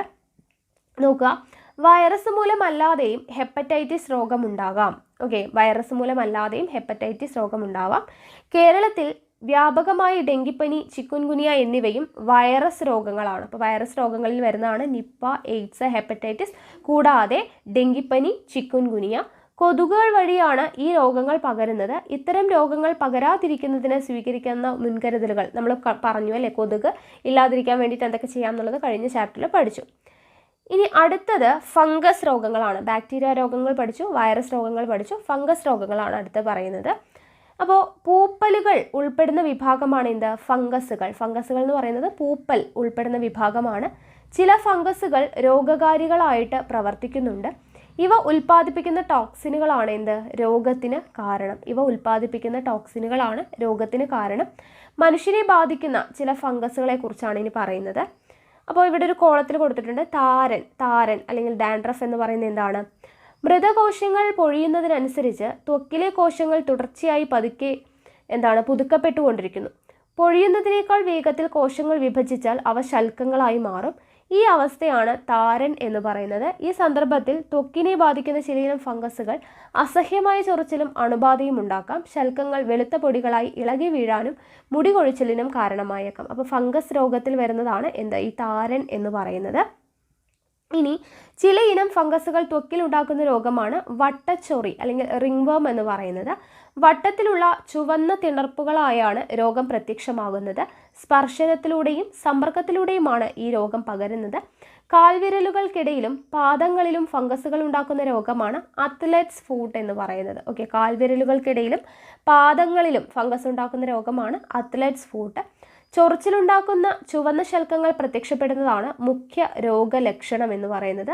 മലിനജലവും മണ്ണുമായുള്ള സമ്പർക്കം വഴി കാൽവിരലുകൾക്കിടയിലൂടെയാണ് രോഗാണുക്കൾ പ്രവേശിക്കുന്നത്. ഓക്കെ, അപ്പോൾ ഫംഗസ് രോഗങ്ങൾ താരൻ, പിന്നെന്താണ് വട്ടച്ചൊറി, അത്ലറ്റ്സ് ഫൂട്ട്, ഇത്രയും കിട്ടിയല്ലോ. ഇനി അടുത്തത് പ്രോട്ടോസോവ രോഗങ്ങളാണ്. ഏകകോശ യൂക്കാരിയോട്ടുകളാണ് പ്രോട്ടോസോവകൾ. ഓക്കെ, പ്രോട്ടോസോവകൾ എന്ന് പറയുന്നത് ഏകകോശ യൂക്കാരിയോട്ടുകളാണ്. പ്രോട്ടോസോവ മൂലമുണ്ടാകുന്ന രോഗത്തിന് ഉദാഹരണമാണ് മലമ്പനി. ഓക്കെ, മലമ്പനി എന്ന് പറയുന്നത് പ്രോട്ടോസോവ മൂലമുണ്ടാകുന്ന രോഗത്തിന് ഉദാഹരണമാണ്. ഇനി ഇവിടെ നോക്കുക, മലമ്പനി രോഗബാധ എങ്ങനെയാണ് ഉണ്ടാവുന്നത് എന്ന് കൊടുത്തിട്ടുണ്ട്. മലമ്പനിയുടെ രോഗകാരി ആരാണ്? പ്ലാസ്മോഡിയം. വാഹകർ ആരൊക്കെയാണ്? അനോഫലിസ് പെൺകൊതുകുകളാണ്. ആതിഥേയ ജീവി എന്ന് പറയുന്നത് മനുഷ്യനാണ്. ഓക്കെ, ഇപ്പം മലമ്പനിയുടെ രോഗകാരി പ്ലാസ്മോഡിയം, വാഹകർ അനോഫലിസ് പെൺകൊതുക്, ആതിഥേയ ജീവി മനുഷ്യൻ. വിറയലോടുകൂടിയ പനി, അമിത വിയർപ്പ് എന്നിവയാണ് മലമ്പനിയുടെ മുഖ്യ ലക്ഷണങ്ങൾ. അനുബന്ധമായി തലവേദന, ഛർദി, വയറിളക്കം, വിളർച്ച എന്നിവയും ഉണ്ടാകാം. ഓക്കെ, അപ്പം മലമ്പനി ഒരു പ്രോട്ടോസോവ രോഗമാണെന്നുള്ളത് പഠിച്ചു വെക്കുക. ഇനി വിരകളും രോഗകാരികൾ. വിരകൾ മൂലമുണ്ടാകുന്ന രോഗങ്ങളാണ് പറയുന്നത്. ഫൈലേറിയൽ വിരകൾ ഉണ്ടാക്കുന്ന മന്ത് രോഗം ക്യൂലെക്സ് കൊതുകുകളിലൂടെയാണ് പകരുന്നത്. ഓക്കെ, അപ്പോൾ ഫൈലേറിയൽ വിര ഉണ്ടാക്കുന്ന രോഗമാണ് മന്ത് രോഗം എന്ന് പറയുന്നത്. ഇത് പകർത്തുന്ന ആരാണ്? ക്യൂലെക്സ് കൊതുകുകളാണ് മന്ത് രോഗം പകർത്തുന്നത്. ലിംഫ് വാഹികളിൽ വിര തങ്ങി നിൽക്കുന്നതിനാൽ ലിംഫിന്റെ പ്രവാഹം തടയപ്പെടുന്നു. മലിനമാകുന്ന പരിസരം രോഗകാരികളുടെ പെരുകൽ കേന്ദ്രമാണ്. കൊതുക്, ഈച്ച പോലുള്ള വാഹകരും പെരുകുന്നതോടെ സാംക്രമിക രോഗങ്ങൾ നിയന്ത്രണാതീതമാകുന്ന അവസ്ഥയുണ്ടാകുന്നു. സാംക്രമിക രോഗങ്ങൾ തടയണമെങ്കിൽ രോഗകാരികളും വാഹകരും പെരുകുന്ന സാഹചര്യങ്ങൾ ഒഴിവാക്കിയേ തീരൂ. പരിസരം മലിനമാകാതെ സൂക്ഷിക്കേണ്ടത് നാം ഓരോരുത്തരുടെയും കടമയാണ്. ദെൻ ഇവിടെ പറയുന്നത് ഡ്രൈ ഡേയെ കുറിച്ചാണ്. അപ്പോൾ നമ്മൾ കഴിഞ്ഞ ചാപ്റ്ററിൽ ഡ്രൈ ഡേ എന്താണെന്നുള്ള കാര്യങ്ങളൊക്കെ പറഞ്ഞു അല്ലേ. അപ്പോൾ അതിനി വീണ്ടും പറയുന്നില്ല. ഇനി രോഗാണുക്കൾ ഇല്ലാതെയും രോഗങ്ങൾ, ഇപ്പോൾ നമ്മൾ പറഞ്ഞു ബാക്ടീരിയ മൂലം, വൈറസ് മൂലം, ഫംഗസ് മൂലം, വിരകൾ മൂലമൊക്കെ രോഗങ്ങൾ ഉണ്ടാവുന്നെന്ന് പറഞ്ഞു. ഇനി രോഗാണുക്കൾ ഇല്ലാതെയും രോഗങ്ങൾ ഉണ്ടാവുന്നുണ്ട്. അപ്പോൾ അത് ഏതൊക്കെയാണെന്നാണ് നോക്കുന്നത്. ഓക്കെ, അപ്പോൾ രോഗാണുബാധ മാത്രമാണോ എല്ലാ രോഗങ്ങൾക്കും കാരണം? മറ്റ് കാരണങ്ങൾ കൊണ്ടും എന്തുണ്ടാവുന്നുണ്ട്? രോഗങ്ങൾ ഉണ്ടാവുന്നുണ്ട്. അപ്പോൾ അങ്ങനെയുള്ള രോഗങ്ങളാണ്: ഒന്ന്, ജീവിതശൈലി രോഗങ്ങൾ, ജനിതകപരമായിട്ട് കിട്ടുന്ന രോഗങ്ങൾ, തൊഴിൽജന്യ രോഗങ്ങൾ, പോഷക ഘടകങ്ങളുടെ അപര്യാപ്തത കൊണ്ടുണ്ടാവുന്ന രോഗങ്ങൾ. ഇതെല്ലാമാണ് പകരാത്ത രോഗങ്ങൾ. ഓക്കെ, അപ്പോൾ രോഗകാരികളെ കൊണ്ട് പകരാത്ത രോഗങ്ങളാണ്. എന്തൊക്കെയാണ്? ജീവിതശൈലി രോഗങ്ങൾ, ജനിതകപരമായിട്ടുള്ള രോഗങ്ങൾ, തൊഴിൽജന്യ രോഗങ്ങൾ, പോഷക ഘടകങ്ങളുടെ അപര്യാപ്തത കൊണ്ടുണ്ടാവുന്ന രോഗങ്ങൾ. അപ്പോൾ പോഷകഘടകങ്ങളുടെ അപര്യാപ്തത മൂലം ഉണ്ടാകുന്ന രോഗങ്ങൾ നമ്മൾ പഠിച്ചു അല്ലേ? വൈറ്റമിൻസും ധാതുലവണങ്ങളൊക്കെ കുറയുന്നത് കൊണ്ടുള്ള രോഗങ്ങൾ എന്തൊക്കെയാണെന്നുള്ളത് നമ്മൾ പഠിച്ചതാണ്. ഇനി അടുത്തത് ജനിതക രോഗങ്ങൾ. എന്താണ് ജനിതക രോഗങ്ങൾ? കോശപ്രവർത്തനങ്ങളെ നിയന്ത്രിക്കുന്ന ജീനുകൾക്കുണ്ടാവുന്ന തകരാറുകളാണ് ജനിതക രോഗങ്ങൾക്ക് കാരണം. ഓക്കെ, കോശപ്രവർത്തനങ്ങളെ നിയന്ത്രിക്കുന്ന ജീനുകൾക്കുണ്ടാവുന്ന തകരാറുകളാണ് ജനിതക രോഗങ്ങൾക്ക് കാരണം. ഹീമോഫീലിയ, സിക്കിൾ സെൽ അനീമിയ തുടങ്ങിയവ ജനിതക രോഗങ്ങൾക്ക് ഉദാഹരണമാണ്. അപ്പോൾ ഹീമോഫീലിയ, സിക്കിൾ സെൽ അനീമിയ ഇവ എന്ത് രോഗങ്ങളാണ്? ജനിതക രോഗങ്ങളാണ്. അപ്പോൾ ഈ ജനിതക രോഗങ്ങളായിട്ടുള്ള ഹീമോഫീലിയയെക്കുറിച്ചും സിക്കിൾ സെൽ അനീമിയയെക്കുറിച്ചുമാണ് നമ്മൾ പഠിക്കുന്നത്. ഹീമോഫീലിയ എന്ന് വെച്ചാൽ എന്താണ്? രക്തം കട്ടപിടിക്കുന്നത് പ്ലാസ്മയിലെ ചില പ്രോട്ടീനുകളുടെ സഹായത്താലാണ്. ഇത്തരം പ്രോട്ടീനുകളുടെ ഉൽപ്പാദനത്തെ നിയന്ത്രിക്കുന്ന ജീനുകൾ തകരാറിലായാൽ എന്ത് സംഭവിക്കും? അപ്പോൾ അവിടെ നോക്കുക, ചെറിയ മുറിവിൽ നിന്ന് പോലും അമിതമായി രക്തനഷ്ടമുണ്ടാകുന്ന രോഗാവസ്ഥയാണ് ഹീമോഫീലിയ എന്ന് പറയുന്നത്. ചെറിയ മുറിവിൽ നിന്ന് പോലും അമിതമായിട്ട് രക്തനഷ്ടം ഉണ്ടാകുന്നു. അപ്പോൾ രക്തം കട്ടപിടിക്കുന്നത് പ്ലാസ്മയിലെ ചില പ്രോട്ടീനുകളുടെ സഹായത്താലാണെന്ന് പറഞ്ഞു. അപ്പോൾ ഈ പ്രോട്ടീനുകളുടെ ഉൽപ്പാദനം അതിനെ നിയന്ത്രിക്കുന്ന ജീനുകൾ തകരാറിലായി കഴിഞ്ഞാൽ എന്ത് സംഭവിക്കും? രക്തം കട്ടപിടിക്കാതെ ആവും അല്ലേ? അപ്പോൾ ചെറിയ മുറിവിൽ നിന്ന് പോലും അമിതമായി രക്തനഷ്ടം ഉണ്ടാകുന്ന രോഗാവസ്ഥയാണ് ഹീമോഫീലിയ. ഇതൊരു ജനിതക രോഗമായതിനാൽ പരിപൂർണ ചികിത്സ നിലവിലില്ല. ഉൽപാദനം തകരാറിലായ പ്രോട്ടീൻ ഏതെന്ന് കണ്ടെത്തി അത് കുത്തിവെച്ചാണ് രോഗത്തിന് താൽക്കാലിക ശമനം ഉണ്ടാക്കുന്നത്. പ്രത്യേക ശ്രദ്ധയും പരിചരണവും ആവശ്യമായ ഇത്തരം രോഗികൾക്കായി ചില സാമൂഹിക സംഘങ്ങൾ പ്രവർത്തിക്കുന്നുണ്ട്. ഹീമോഫീലിയ രോഗികളെ കണ്ടെത്തി പരിചരിക്കാനും ബന്ധുക്കളെയും പൊതുജനങ്ങളെയും ബോധവൽക്കരിക്കാനും ഇത്തരം സന്നദ്ധ സംഘങ്ങൾ മുൻകൈയെടുത്തു. ഓക്കെ, അപ്പോൾ ജനിതക രോഗമാണ് ഹീമോഫീലിയ എന്നുള്ളത് ഓർത്തിരിക്കുക. ഇനി അടുത്തത് സിക്കിൾ സെൽ അനീമിയ അല്ലെങ്കിൽ അരിവാൾ രോഗം എന്നും അറിയപ്പെടുന്നുണ്ട്. സിക്കിൾ സെൽ അനീമിയ അല്ലെങ്കിൽ അരിവാൾ രോഗം. ജീനുകളിലെ വൈകല്യം രക്തത്തിലെ ഹീമോഗ്ലോബിൻ്റെ നിർമ്മാണ ഘടകങ്ങളായിട്ടുള്ള അമിനോ ആസിഡുകളുടെ ക്രമീകരണത്തിലും വൈകല്യം വരുത്താം. തൽഫലമായി ഹീമോഗ്ലോബിൻ്റെ ഘടനയിൽ മാറ്റമുണ്ടാവുകയും ഓക്സിജൻ സംവഹനശേഷി കുറയുകയും ചെയ്യുന്നു. സിക്കിൾ സെൽ അനീമിയ രോഗികളിലെ അരുണ രക്താണുക്കൾക്ക് സംഭവിക്കുന്ന മാറ്റം എന്താണ് എന്നുള്ളതാണ് ഇവിടെ കൊടുത്തിട്ടുള്ളത്. എന്താണ്? ഇവിടെ കാണുന്നു, അരുണ രക്താണുക്കളിലെ ഹീമോഗ്ലോബിൻ്റെ ഘടനയിൽ വ്യത്യാസം വരുന്നു. വ്യത്യാസം വന്നത് എന്താവുന്നു? അരുണ രക്താണുക്കൾ അരിവാൾ പോലെ വളയുന്നു അല്ലേ? അപ്പം ഇങ്ങനെ അരിവാൾ പോലെ വളയുന്നത് കൊണ്ടാണ് അതിനെ സിക്കിൾ സെൽ അനീമിയ അല്ലെങ്കിൽ അരിവാൾ രോഗം എന്ന പേര് വരാനായിട്ട് കാരണം. അപ്പോൾ അരുണ രക്താണുക്കളുടെ ഓക്സിജൻ വാഹകശേഷി കുറയുന്നു. അരിവാൾ രൂപത്തിലായ രക്തകോശങ്ങൾ രക്തക്കുഴലുകളിൽ തങ്ങി നിന്ന് രക്തപ്രവാഹം തടസ്സപ്പെടുത്തുന്നു. അപ്പോൾ ഇത് രണ്ടുമാണ് ജനിതക രോഗങ്ങൾ, സിക്കിൾ സെൽ അനീമിയ, ഹീമോഫീലിയ. ഇനി അടുത്തത് ഇവിടെ ഒരു കോളത്തിൽ തൊഴിൽ ജന്യ രോഗങ്ങൾ കൊടുത്തിട്ടുണ്ട്. തൊഴിലിടങ്ങളിലെ സാഹചര്യവുമായി ബന്ധപ്പെട്ടുണ്ടാവുന്ന രോഗങ്ങളാണ് തൊഴിൽ ജന്യ രോഗങ്ങൾ. കൽക്കരി ഖനികളിലെ തൊഴിലാളികൾക്കുണ്ടാവുന്ന ന്യൂമോകോണിയോസിസ്. Okay, pneumoconiosis. സ്വർണം, ടിൻ, മെക്ക ഖനികളിലെ തൊഴിലാളികൾക്കും ക്വാറി, മൺപാത്ര നിർമ്മാണം, സിറാമിക്സ് എന്നിവയുമായി ബന്ധപ്പെട്ട ജോലികൾ ചെയ്യുന്നവർക്കും ഉണ്ടാകുന്ന സിലിക്കോസിസ്. ആസ്ബറ്റോസ് ഫാക്ടറികൾ തൊഴിലാളികൾക്കുണ്ടാവുന്ന ആസ്ബറ്റോസിസ് തുടങ്ങിയവ തൊഴിൽ ജന്യ രോഗങ്ങൾക്ക് ഉദാഹരണമാണ്. അപ്പോൾ തൊഴിൽ ജന്യ രോഗങ്ങൾക്ക് ഉദാഹരണം എന്തൊക്കെയാണ്? ന്യൂമോകോണിയോസിസ് ആർക്കാണ് ഉണ്ടാവുന്നത്? കൽക്കരി ഖനികളിലെ തൊഴിലാളികൾക്ക് ഉണ്ടാവുന്ന രോഗമാണ് ന്യൂമോകോണിയാസിസ് എന്ന് പറയുന്നത്. അതുപോലെ സ്വർണം, ടിന്ന്, മൈക്ക ഖനികളിലെ തൊഴിലാളികൾക്കും ക്വാറി, മൺപാത്ര നിർമ്മാണം, സിറാമിക്സ് എന്നിവയുമായി ബന്ധപ്പെട്ട ജോലികൾ ചെയ്യുന്നവർക്കുണ്ടാവുന്ന രോഗമാണ് സിലിക്കോസിസ് എന്ന് പറയുന്നത്. അടുത്ത രോഗമാണ് ആസ്ബറ്റോസിസ്. ആസ്ബറ്റോസിസ് എന്ന് പറയുന്നത് ആസ്ബസ്റ്റോസ് ഫാക്ടറികളിലെ തൊഴിലാളികൾക്കുണ്ടാവുന്ന രോഗമാണ്. ഓക്കെ, അപ്പോൾ അത് തൊഴിൽജന്യ രോഗങ്ങൾ ഏതൊക്കെയാണെന്നുള്ളത് ഓർത്തിരിക്കുക. ഇനി അടുത്തത് ക്യാൻസർ. അനിയന്ത്രിതമായ കോശവിഭജനം വഴി കോശങ്ങൾ പെരുകി ഇതര കലകളിലേക്ക് വ്യാപിക്കുന്ന രോഗാവസ്ഥയാണ് ക്യാൻസർ. ഓക്കെ, അനിയന്ത്രിതമായിട്ടുള്ള കോശവിഭജനം വഴി എന്ത് ചെയ്യുന്നു? കോശങ്ങൾ പെരുകുന്നു, അത് ഇതര കലകളിലേക്ക് വ്യാപിക്കുന്നു. ഈ രോഗാവസ്ഥയാണ് ക്യാൻസർ എന്ന് പറയുന്നത്.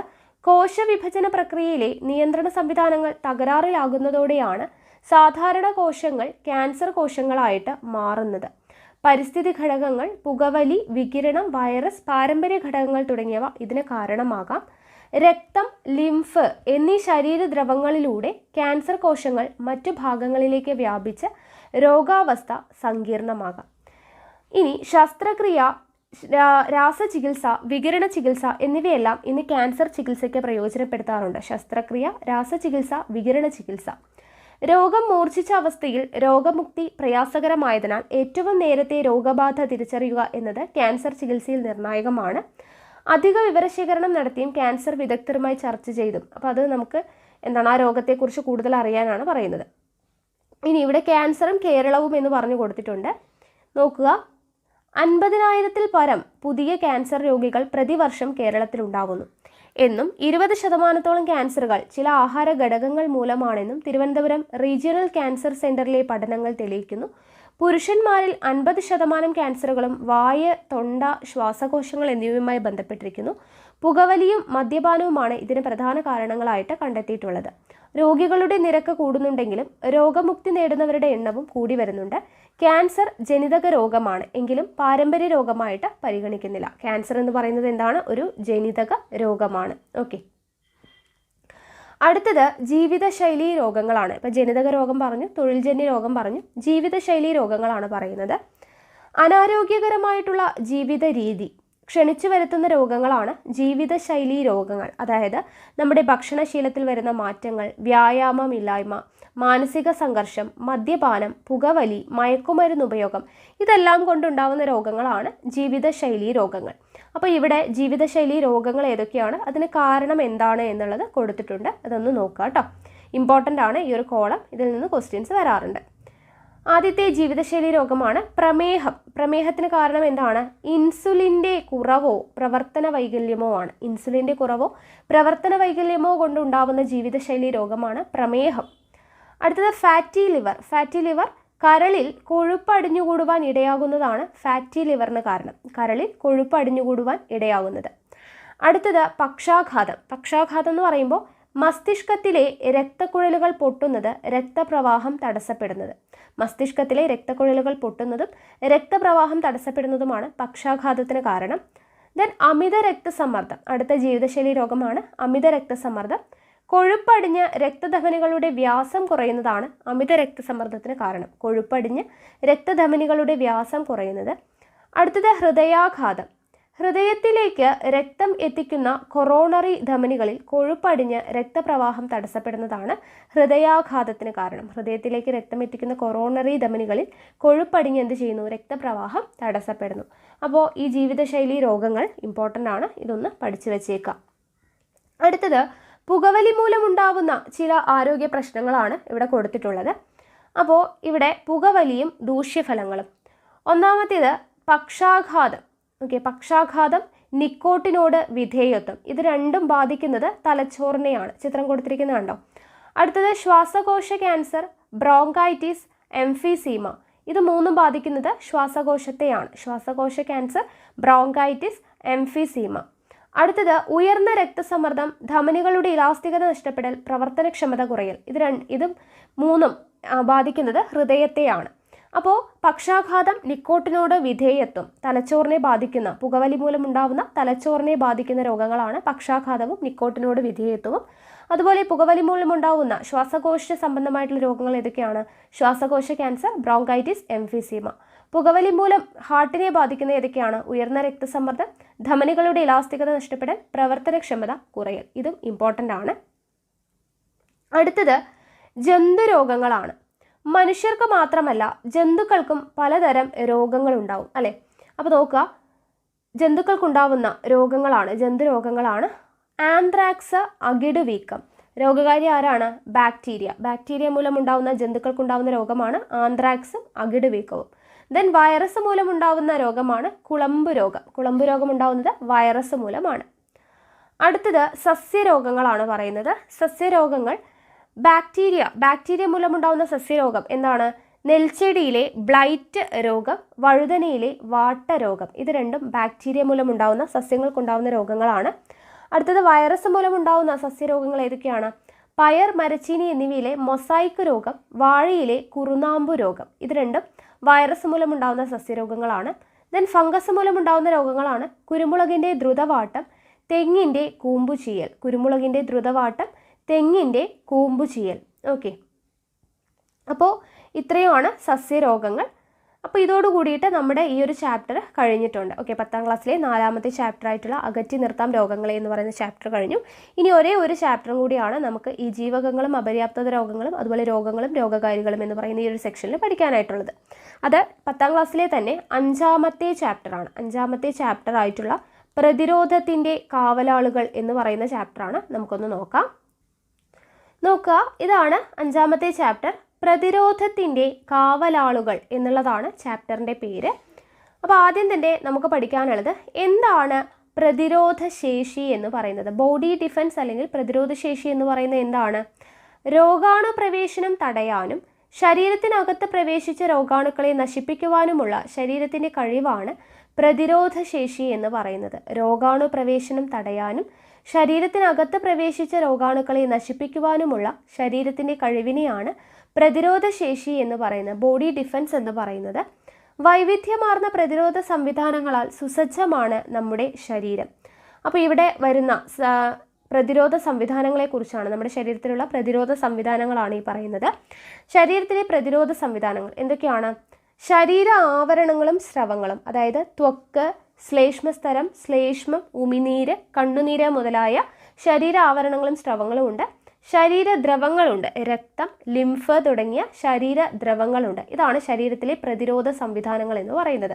ശരീര ആവരണങ്ങളും സ്രവങ്ങളും എന്തൊക്കെയാണ്? ത്വക്ക്, ശ്ലേഷ്മസ്തരം, ശ്ലേഷ്മം, ഉമിനീർ, കണ്ണുനീർ മുതലായവ. അതുപോലെ ശരീരദ്രവങ്ങൾ, രക്തം, ലിംഫ് മുതലായവ. ഓക്കെ, അപ്പോൾ അതിൽ ഓരോന്നായിട്ട് പഠിക്കാം. ശരീര ആവരണങ്ങളും സ്രവങ്ങളും. ശരീരത്തെ പൊതിഞ്ഞ് സംരക്ഷിക്കുന്ന ആവരണമാണ് എന്ത്? ത്വക്ക്.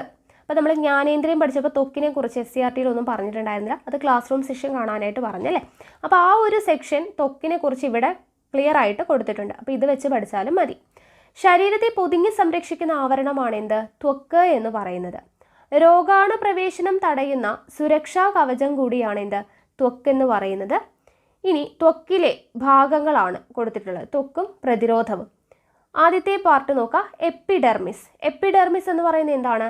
ഇതിൽ കാണപ്പെടുന്ന കെരാറ്റിൻ എന്ന പ്രോട്ടീൻ രോഗാണുക്കളെ തടയുന്നു. അപ്പോൾ ത്വക്ക് എങ്ങനെയാണ് പ്രതിരോധത്തിന് സഹായിക്കുന്നത് എന്നുള്ളതാണ് പറയുന്നത്. ത്വക്കിൻ്റെ മേലെ കാണുന്നത് ഈ പാളിയാണ് എപ്പിഡെർമിസ്. എപ്പിഡെർമിസ് എന്തിനാണ് ഹെൽപ്പ് ചെയ്യുന്നത്? ഇതിൽ കാണപ്പെടുന്ന കെരാറ്റിൻ എന്ന പ്രോട്ടീൻ രോഗാണുക്കളെ തടയുന്നുണ്ട്. ദെൻ അടുത്തത് സെബേഷ്യസ് ഗ്രന്ഥി, ഇവിടെ അടയാളപ്പെടുത്തിയിട്ടുണ്ട്. സെബേഷ്യസ് ഗ്രന്ഥി എന്തിനാണ് ഹെൽപ്പ് ചെയ്യുന്നത്? ഉൽപ്പാദിപ്പിക്കുന്ന സെബം, സെബേഷ്യസ് ഗ്രന്ഥി ഉൽപ്പാദിപ്പിക്കുന്ന സെബം ത്വക്കിനെ എണ്ണമയമുള്ളതും വെള്ളം പറ്റിപ്പിടിക്കാത്തതുമാക്കുന്നു. ഓക്കെ, നമ്മുടെ ത്വക്കിനെ എണ്ണമയമുള്ളതും വെള്ളം പറ്റിപ്പിടിപ്പിക്കാത്തതുമാക്കുന്നത് ആരാണ്? സെബേഷ് ഗ്രന്ഥി ഉൽപ്പാദിപ്പിക്കുന്ന സെബമാണ്. ദെൻ അടുത്തത് സ്വേദഗ്രന്ഥി. സ്വേദഗ്രന്ഥി എന്ന് പറയുമ്പോൾ ഉൽപ്പാദിപ്പിക്കുന്ന വിയർപ്പിലെ അണുനാശിനികൾ രോഗാണുക്കളെ നശിപ്പിക്കുന്നു. അപ്പോൾ ഇങ്ങനെയാണ് ത്വക്ക് പ്രതിരോധ സംവിധാനത്തിൽ ഏർപ്പെടുന്നത്. എപ്പിഡെർമിസ് എന്ന് പറയുന്നത് അതിലടങ്ങിയിട്ടുള്ള കെരാറ്റിൻ പ്രോട്ടീൻ രോഗാണുക്കളെ തടയുന്നു. സെബേഷ്യസ് ഗ്രന്ഥി ഉൽപ്പാദിപ്പിക്കുന്ന സേബം ത്വക്കിനെ എണ്ണമയമുള്ളതും വെള്ളം പറ്റിപ്പിടിക്കാത്തതുമാക്കുന്നു. സ്വേദഗ്രന്ഥി എന്ത് ചെയ്യുന്നു? ഉൽപ്പാദിപ്പിക്കുന്ന വിയർപ്പിലെ അണുനാശിനികൾ രോഗാണുക്കളെ നശിപ്പിക്കുന്നു. ഇനി ശരീരഭാഗങ്ങളെ പൊതിഞ്ഞ് സംരക്ഷിക്കുന്ന മറ്റൊരു ആവരണമാണ് ശ്ലേഷ്മസ്തരം. ശ്ലേഷ്മസ്തരം ശരീരഭാഗങ്ങളെ പൊതിഞ്ഞ് സംരക്ഷിക്കുന്ന മറ്റൊരു ആവരണമാണ്. ഇത് ഉൽപ്പാദിപ്പിക്കുന്ന ശ്ലേഷ്മത്തിൽപ്പെട്ട് രോഗാണുക്കൾ എന്ത് ചെയ്യുന്നു? നശിക്കുന്നു. ഓക്കെ, ഇത് ഉൽപ്പാദിപ്പിക്കുന്ന ശ്ലേഷ്മത്തിൽപ്പെട്ട് രോഗാണുക്കൾ നശിക്കുന്നു. നശിപ്പിക്കപ്പെട്ട രോഗാണുക്കളെ ശ്ലേഷ്മസ്തരത്തിലെ സീലിയ കോശങ്ങൾ പുറന്തള്ളുന്നു. ശരീര ആവരണങ്ങൾ ഒട്ടേറെ ഉപകാരികളായിട്ടുള്ള ബാക്ടീരിയകളുടെ ആവാസ കേന്ദ്രം കൂടിയാണ്. ശരീര ആവരണങ്ങൾ എന്ന് പറയുന്നത് ഒട്ടേറെ ഉപകാരികളായിട്ടുള്ള ബാക്ടീരിയകളുടെ ആവാസ കേന്ദ്രം കൂടിയാണ്. വാസസ്ഥാനത്തിനും പോഷകങ്ങൾക്കും വേണ്ടി ഇത്തരം ബാക്ടീരിയകളോട് രോഗാണുക്കൾക്ക് മത്സരിക്കേണ്ടി വരുന്നു. ഈ മത്സരത്തിൽ ഒട്ടേറെ രോഗാണുക്കൾ നശിച്ചു പോകുന്നു. ഇനി അടുത്തത് വിയർപ്പ്, ശ്ലേഷ്മം മുതലായ ശരീരസ്രവങ്ങൾ രോഗാണുക്കളെ നശിപ്പിക്കുന്നു. നമ്മൾ ത്വക്കിനെ കുറിച്ച് പറഞ്ഞു അല്ലേ, ത്വക്കിനെ കുറിച്ചും പറഞ്ഞു, പിന്നെ എന്താണ് പറഞ്ഞത്? ശ്ലേഷ്മ സ്തരത്തെക്കുറിച്ചും പറഞ്ഞു. ഇനി അടുത്തത് വിയർപ്പ് ശ്ലേഷ്മം. വിയർപ്പ് ശ്ലേഷ്മം മുതലായ ശരീരസ്രവങ്ങൾ രോഗാണുക്കളെ നശിപ്പിക്കുന്നു എന്ന് മനസ്സിലാക്കി അല്ലേ. മറ്റേതെല്ലാം സ്രവങ്ങളാണ് രോഗാണുക്കളെ പ്രതിരോധിക്കാൻ സഹായിക്കുന്നത് എന്നുള്ള കാര്യങ്ങളാണ് ഇവിടെ കൊടുത്തിട്ടുള്ളത്. നോക്കുക, ശരീരസ്രവങ്ങളും പ്രതിരോധവും. കർണമെഴുക്, കണ്ണുനീരിലെ ലൈസോസൈം, മൂക്കിലെ ശ്ലേഷ്മം, ഉമിനീരിലെ ലൈസോസൈം, ശ്വസനനാളിയിലെ ശ്ലേഷ്മം, ആമാശയത്തിലെ ഹൈഡ്രോക്ലോറിക് ആസിഡ്, കുടലിലെ ശ്ലേഷ്മം, മൂത്രത്തിലെ ലൈസോസൈം. ഇതെല്ലാം പ്രതിരോധ സംവിധാനത്തിൽ ഏർപ്പെടുന്നതാണ്. ഓക്കെ, ഇനി അടുത്തത് ശരീരദ്രവങ്ങളും പ്രതിരോധവും. ശരീരദ്രവങ്ങളായ രക്തവും ലിംഫും രോഗപ്രതിരോധത്തിൽ മുഖ്യ പങ്ക് വഹിക്കുന്നു. ശരീരദ്രവങ്ങളായിട്ടുള്ള രക്തവും ലിംഫും എന്തിൽ പങ്കുവഹിക്കുന്നുണ്ട്? രോഗപ്രതിരോധത്തിൽ മുഖ്യ പങ്ക് വഹിക്കുന്നുണ്ട്. രോഗാണുക്കളുടെ ശരീരത്തിലേക്കുള്ള പ്രവേശനം നിയന്ത്രിക്കുക, അവയെയും അവ ഉൽപ്പാദിപ്പിക്കുന്ന വിഷവസ്തുക്കളെയും നിർവീര്യമാക്കുക, പെരുകൽ തടയുക തുടങ്ങിയ വ്യത്യസ്ത പ്രതിരോധ തന്ത്രങ്ങളാണ് ശരീരദ്രവങ്ങൾ സ്വീകരിക്കുന്നത്. രക്തം പ്രതിരോധ വ്യവസ്ഥയുടെ ഭാഗമായി പ്രവർത്തിക്കുന്നത് എങ്ങനെയാണെന്നാണ് അടുത്തത് നോക്കുന്നത്. ഓക്കെ, രക്തവും പ്രതിരോധവും. ശ്വേതരക്താണുക്കൾ രോഗപ്രതിരോധത്തിൽ മുഖ്യമായ പങ്ക് വഹിക്കുന്നു. രക്തം എടുത്തു കഴിഞ്ഞാൽ അതിൽ ശ്വേതരക്താണുക്കളാണ് രോഗപ്രതിരോധത്തിൽ മുഖ്യമായ പങ്ക് വഹിക്കുന്നത്. ശ്വേതരക്താണുക്കൾ നമുക്കറിയാം 5 തരത്തിലാണ് ശ്വേതരക്താണുക്കൾ ഉള്ളത്. അപ്പോൾ ഇതിൽ ഓരോന്നും എങ്ങനെയാണ് അതിൻ്റെ പ്രതിരോധ പ്രവർത്തനം എന്നുള്ളത് നോക്കാം.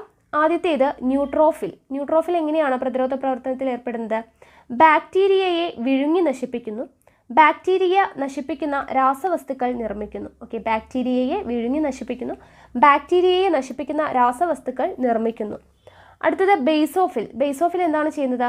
മറ്റ് ശ്വേതരക്താണുക്കളെ ഉത്തേജിപ്പിക്കുന്നു, രക്തക്കുഴലുകൾ വികസിപ്പിക്കുന്നു. മറ്റ് ശ്വേതരക്താണുക്കളെ ഉത്തേജിപ്പിക്കുന്നു, രക്തക്കുഴലുകൾ വികസിപ്പിക്കുന്നു. അടുത്തത് ഈസിനോഫിൽ. ഈസിനോഫിൽ ചെയ്യുന്നത് അന്യവസ്തുക്കളെ നശിപ്പിക്കുന്ന രാസവസ്തുക്കൾ ഉണ്ടാക്കുന്നു. അന്യവസ്തുക്കളെ നശിപ്പിക്കുന്ന രാസവസ്തുക്കൾ ഉണ്ടാക്കുന്നു. വീങ്ങൽ പ്രതികരണത്തിന് ആവശ്യമായ രാസവസ്തുക്കൾ ഉൽപ്പാദിപ്പിക്കുന്നു. വീങ്ങൽ പ്രതികരണത്തിന് ആവശ്യമായിട്ടുള്ള രാസവസ്തുക്കൾ ഉൽപ്പാദിപ്പിക്കുന്നു.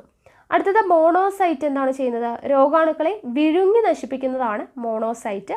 ലിംഫോസൈറ്റ് എന്ന് പറയുമ്പോൾ രോഗാണുക്കളെ പ്രത്യേകം തിരിച്ചറിഞ്ഞ് നശിപ്പിക്കുന്നതാണ് ലിംഫോസൈറ്റ്. അപ്പോൾ ഈ ശ്വേതരക്താണുക്കളും അതിൻ്റെ ഫംഗ്ഷനും വളരെയധികം ഇമ്പോർട്ടൻ്റ് ആണ്, പഠിച്ചു വെച്ചേക്കുക.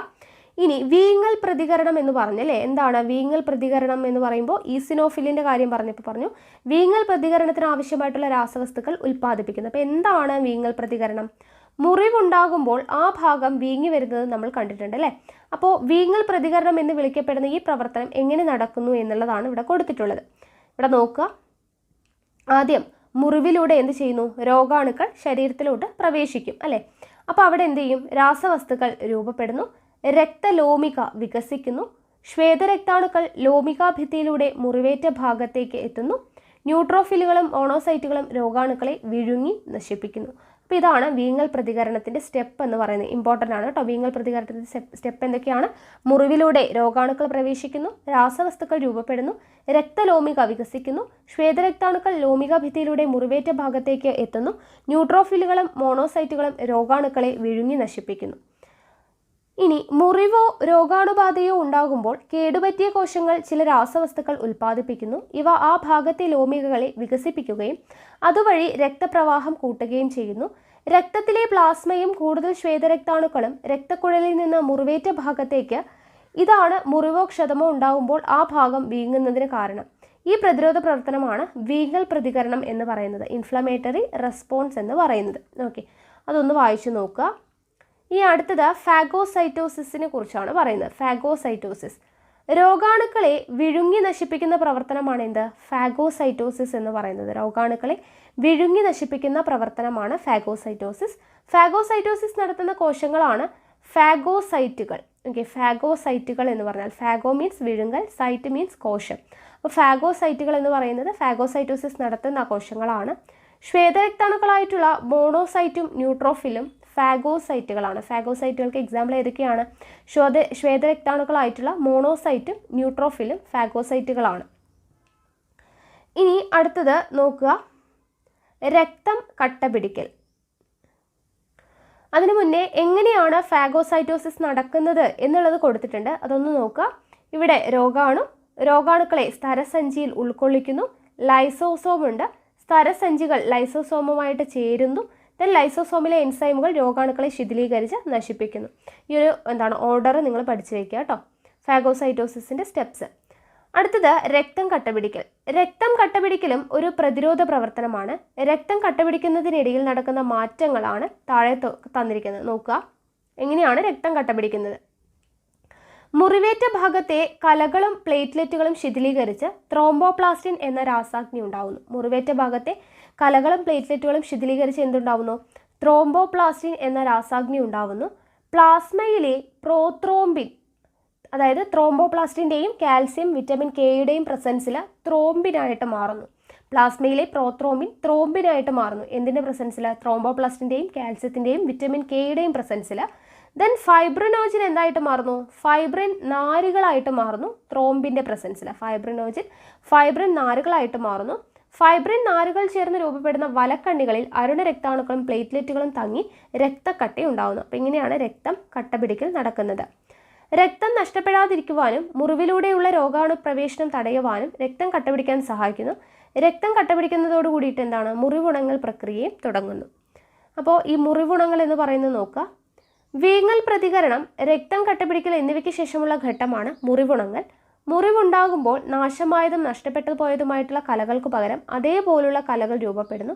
ഇത്തരം സന്ദർഭങ്ങളിൽ മുറിവടയാളം അവശേഷിക്കില്ല. എന്നാൽ അതേപോലുള്ള കലകളെ പകരം രൂപപ്പെടുത്താനാവാത്തപ്പോൾ യോജക കലകൾ മുറിവുണക്കുന്നു. ഇത്തരം സന്ദർഭങ്ങളിലാണ് മുറിവടയാളം അവശേഷിക്കുന്നത്. മുറിവിലൂടെയുള്ള അണുബാധ മുറിവുണങ്ങിയാൽ സംവിധാനത്തിലാകുന്നു. ശക്തമായ രോഗപ്രതിരോധ സംവിധാനം മുറിവുണങ്ങൽ വേഗത്തിലാക്കി രോഗാണുബാധയുടെ സാധ്യത കുറയ്ക്കുന്നു. ജസ്റ്റ് ഒന്ന് വായിച്ചു നോക്കിയാൽ മതി. അടുത്തത് activated partial thromboplastin time, APTT എന്ന് പറയുന്നത് എന്താണ്? രക്തം കട്ടപിടിക്കാത്ത അവസ്ഥയോ നിലയ്ക്കാത്ത രക്തസ്രാവമോ സംഭവിക്കുമ്പോൾ അതിനുള്ള കാരണം പരിശോധിക്കുന്ന ടെസ്റ്റാണ് ഈ ആക്ടിവേറ്റഡ് പാർഷ്യൽ ത്രോംബോപ്ലാസ്റ്റിൻ ടൈം എന്ന് പറയുന്നത്. രക്തം കട്ടപിടിക്കാത്ത അവസ്ഥ അല്ലെങ്കിൽ നിലയ്ക്കാത്ത രക്തസ്രാവം ഇങ്ങനെ സംഭവിക്കുന്ന സമയത്തുണ്ടാവുന്ന ടെസ്റ്റിനെയാണ് ആക്ടിവേറ്റഡ് പാർഷ്യൽ ത്രോംബോപ്ലാസ്റ്റിൻ ടൈം എന്ന് പറയുന്നത്. രക്തസാമ്പിളിൽ പ്രത്യേക റിയേജന്റുകൾ ചേർക്കുമ്പോൾ എത്ര സെക്കൻഡ് കൊണ്ട് രക്തം കട്ടപിടിക്കുന്നുണ്ടെന്ന് കണ്ടെത്തുന്നു. ഈ പരിശോധനയുടെ സാധാരണ മൂല്യം 30 മുതൽ 40 സെക്കൻഡ് വരെയാണ്. രക്തം കട്ടപിടിക്കാൻ സഹായിക്കുന്ന ഘടകങ്ങളും അളവും പ്രവർത്തനവും ഈ പരിശോധന വഴി അറിയാൻ കഴിയുന്നു. മനുഷ്യരിൽ മുറിവുണ്ടാകുമ്പോൾ സാധാരണഗതിയിൽ 2 മുതൽ 7 മിനിറ്റ് വരെ രക്തസ്രാവവും 8 മുതൽ 15 മിനിറ്റിനുള്ളിൽ രക്തം കട്ടപിടിക്കുകയും ചെയ്യുന്നു. ഈ ടൈം ഒന്ന് ഓർത്തിരിക്കുക. 2 മുതൽ 7 മിനിറ്റ് വരെ രക്തസ്രാവം, 8 മുതൽ 15 മിനിറ്റിനുള്ളിൽ രക്തം കട്ടപിടിക്കുകയും ചെയ്യുന്നു. അടുത്തത് പനി ഒരു പ്രതിരോധ പ്രവർത്തനം. ശരീരത്തിൻ്റെ സാധാരണ താപനില എത്രയാണ്? 37 ഡിഗ്രി സെൽഷ്യസ് ആണ്, അല്ലെങ്കിൽ 98.6 ഡിഗ്രി ഫാരൻഹീറ്റ് ആണ്. ശരീര താപനില സാധാരണ നിലയും ഉയർന്ന അവസ്ഥയാണ് എന്ത്? പനി.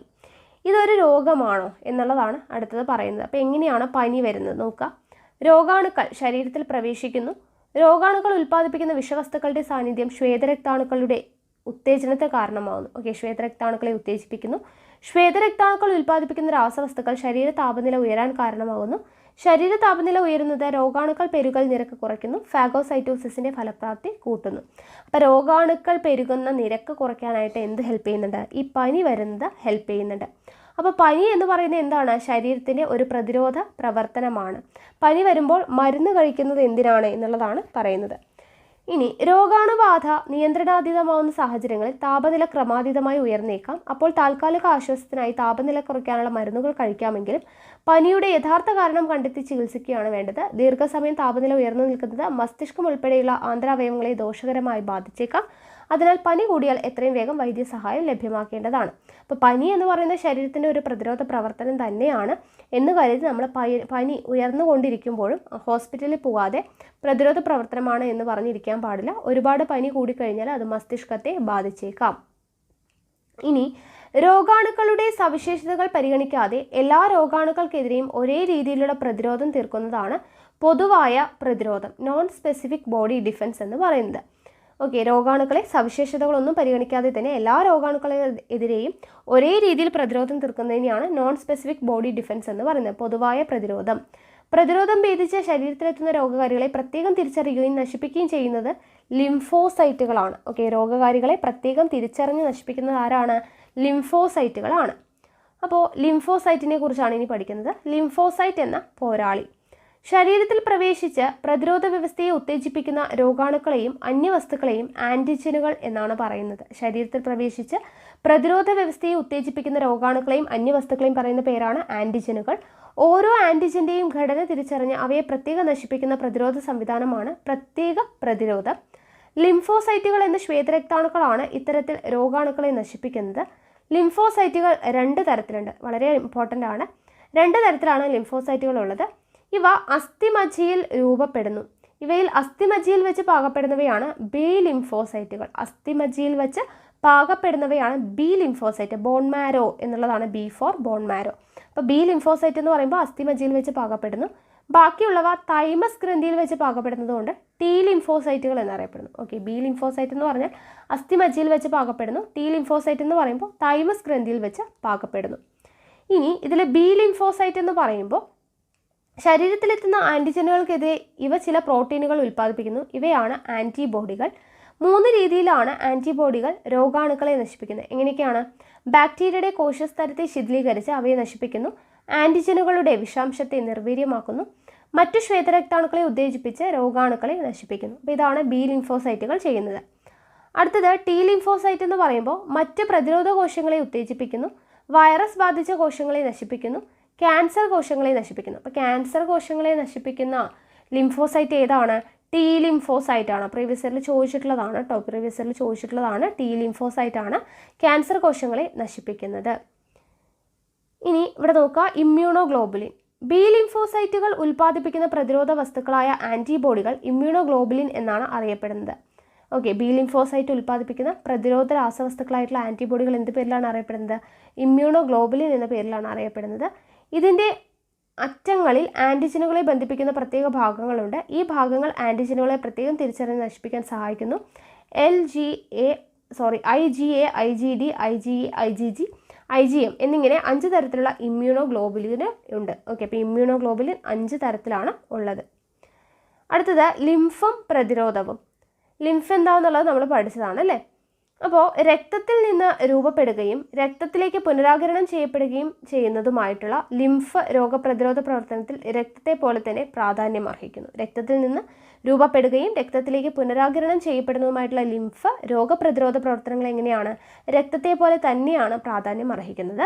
ലിംഫിൽ ധാരാളം ലിംഫോസൈറ്റുകൾ കാണപ്പെടുന്നുണ്ട്. ഇവ രോഗകാരികളായിട്ടുള്ള ബാക്ടീരിയകളെ ലിംഫ് നോഡുകളിലും സ്പ്ലീനുകളിലും വെച്ച് എന്ത് ചെയ്യുന്നു? നശിപ്പിക്കുകയാണ് ചെയ്യുന്നത്. ഇവിടെ ലിംഫ് നോഡ്, സ്പ്ലീന്, ലിംഫ് വാഹിയെല്ലാം പിക്ചർ കൊടുത്തിട്ടുണ്ട്. ഇനി അടുത്തത് പ്രതിരോധവൽക്കരണം. പ്രതിരോധവൽക്കരണം എന്താണ്? പ്രതിരോധം എന്നുള്ളത് നമ്മൾ പഠിച്ചതാണ് അല്ലേ. രോഗാണുക്കൾ ശരീരത്തിൽ പ്രവേശിക്കുമ്പോൾ പ്രതിരോധ പ്രവർത്തനങ്ങൾക്ക് കാലതാമസം സംഭവിച്ചാൽ രോഗാണുക്കൾ പെരുകുകയും വ്യാപിക്കുകയും ചെയ്യുന്നു. രോഗാണുവിൻ്റെ ആക്രമണം മുന്നിൽ കണ്ട് പ്രതിരോധ കോശങ്ങളെ സജ്ജമാക്കി വയ്ക്കാനുള്ള കൃത്രിമ മാർഗമാണ് എന്ത്? പ്രതിരോധവൽക്കരണം എന്ന് പറയുന്നത്. ഓക്കെ, രോഗാണുവിൻ്റെ ആക്രമണം മുന്നിൽ കണ്ടുകൊണ്ട് പ്രതിരോധ കോശങ്ങളെ സജ്ജമാക്കി വയ്ക്കാനുള്ള കൃത്രിമ മാർഗമാണ് പ്രതിരോധവൽക്കരണം. കൃത്രിമ പ്രതിരോധവൽക്കരണത്തിനായി ഉപയോഗിക്കുന്ന വസ്തുക്കളാണ് വാക്സിനുകൾ. നമ്മൾ നേരത്തെ പറഞ്ഞു. ജീവനുള്ളതോ മൃതമാക്കപ്പെട്ടതോ നിർവീര്യമാക്കപ്പെട്ടതോ ആയിട്ടുള്ള രോഗാണുക്കൾ, നിർവീര്യമാക്കപ്പെട്ട വിഷവസ്തുക്കൾ, രോഗകാരികളുടെ കോശഭാഗങ്ങൾ എന്നിവയിൽ ഏതെങ്കിലും ആയിരിക്കും ഓരോ വാക്സിനുകളിലെയും ഘടകങ്ങൾ. ഇവ ശരീരത്തിലെ പ്രതിരോധ പ്രവർത്തനങ്ങളെ ഉത്തേജിപ്പിക്കുന്ന ആൻറ്റിജനുകളായിട്ട് പ്രവർത്തിക്കുന്നു. ഇവയ്ക്കെതിരെ ശരീരത്തിൽ ആൻറ്റിബോഡികൾ നിർമ്മിക്കപ്പെടുന്നു. ഈ ആൻറ്റിബോഡികൾ നിലനിൽക്കുകയും ഭാവിയിൽ ഇതേ രോഗത്തിന് കാരണമായ രോഗാണുക്കളിൽ നിന്ന് ശരീരത്തെ സംരക്ഷിക്കുകയും ചെയ്യുന്നു. അടുത്തത് എഡ്വേർഡ് ജെന്നറെ കുറിച്ചാണ്. ഇമ്പോർട്ടൻ്റ് ആണ്. എഡ്വേർഡ് ജെന്നർ എന്ന ഇംഗ്ലീഷ് ഡോക്ടറാണ് ആധുനിക പ്രതിരോധ കുത്തിവയ്പ്പിന് തുടക്കം കുറിച്ചത്. ആരാണ്? എഡ്വേർഡ് ജെന്നർ ആണ്. ഗോവസൂരി രോഗം ബാധിച്ചവർക്ക് വസൂരി രോഗം ബാധിക്കുന്നില്ല എന്ന് അദ്ദേഹം നിരീക്ഷിച്ചു.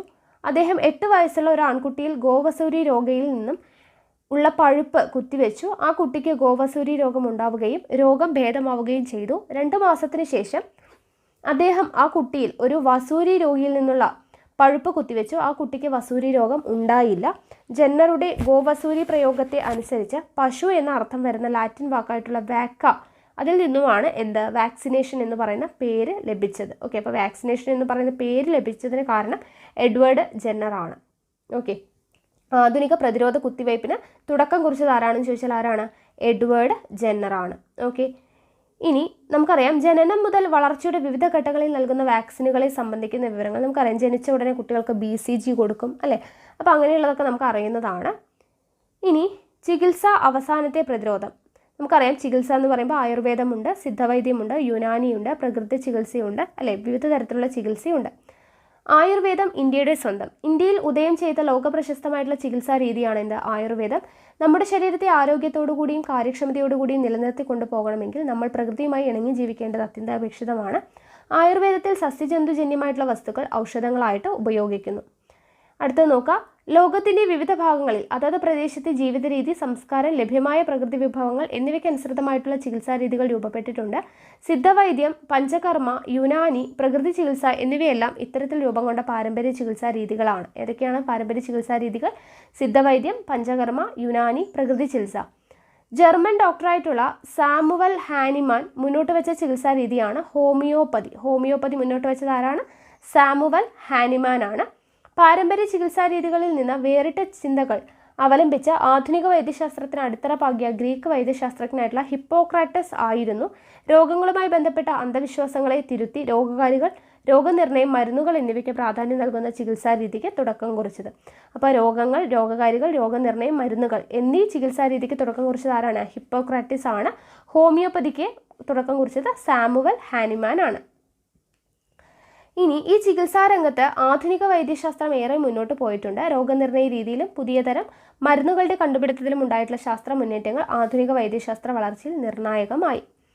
ഇനി ഇവിടെ നോക്കുക, രോഗനിർണയ ഉപകരണങ്ങൾ അതിൻ്റെ ഉപയോഗം എന്താണ് എന്നുള്ളത് കൊടുത്തിട്ടുണ്ട്.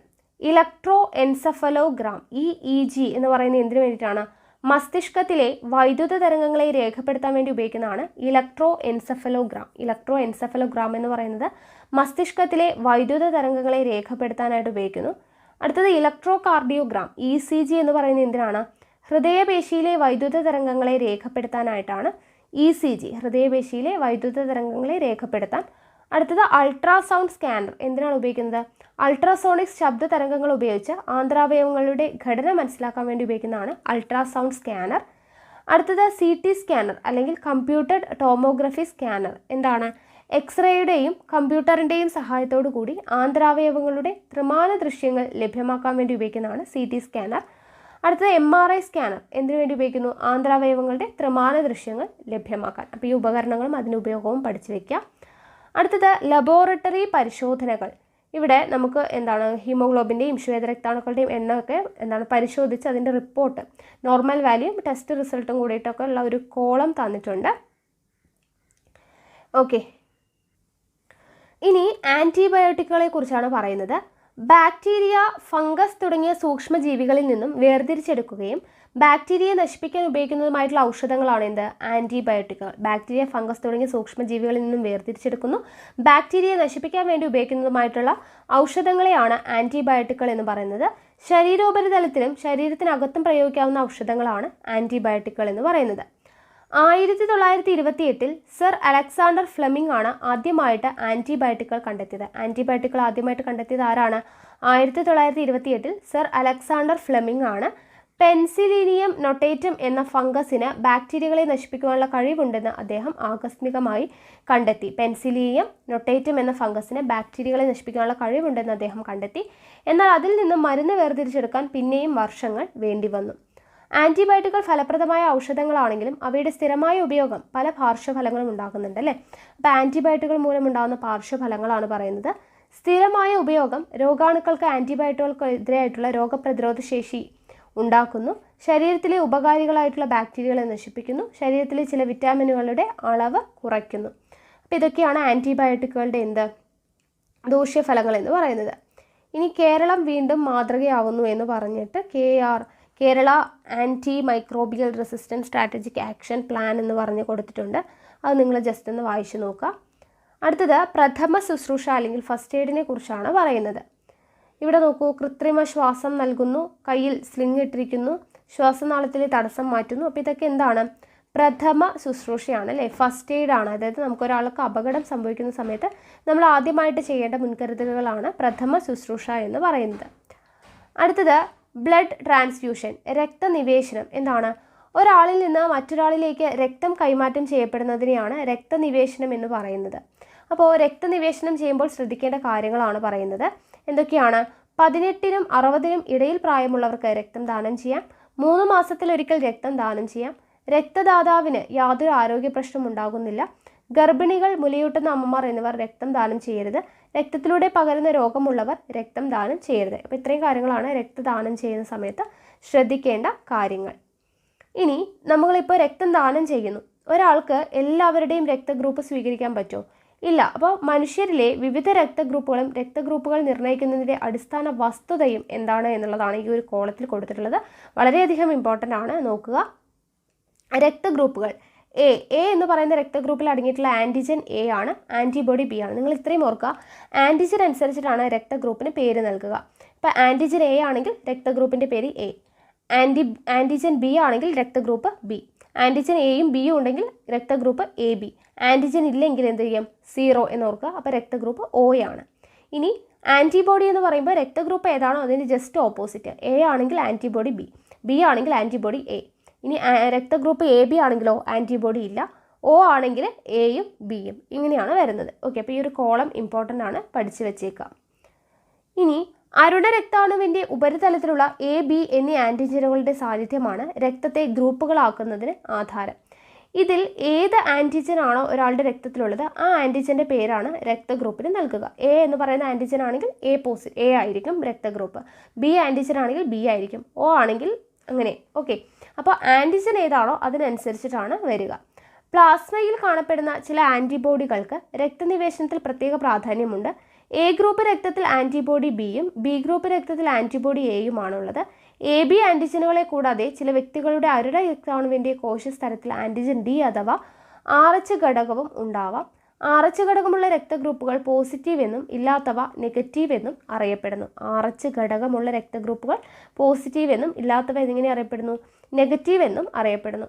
ഒരാളുടെ രക്തത്തിൽ സ്വാഭാവികമായി കാണപ്പെടാത്ത ആൻറ്റിജനുകൾ എത്തിയാൽ അത് പ്രതിരോധ പ്രവർത്തനത്തെ ഉത്തേജിപ്പിക്കുന്നു. അനുയോജ്യമല്ലാത്ത രക്തം സ്വീകരിക്കുമ്പോൾ ദാതാവിൻ്റെ രക്തത്തിലെ ആൻറ്റിജനും സ്വീകർത്താവിൻ്റെ രക്തത്തിലെ ആൻറ്റിബോഡിയും തമ്മിൽ പ്രതിപ്രവർത്തിച്ച് രക്തക്കട്ട രൂപപ്പെടുന്നു. അതുകൊണ്ട് എല്ലാ ഗ്രൂപ്പും രക്തവും സ്വീകരിക്കുവാൻ കഴിയില്ല. ഇനി അടുത്തത് സസ്യങ്ങളിലെ രോഗപ്രതിരോധ മാർഗങ്ങൾ എന്ന് പറഞ്ഞിട്ട് ഇവിടെ കൊടുത്തിട്ടുണ്ട്.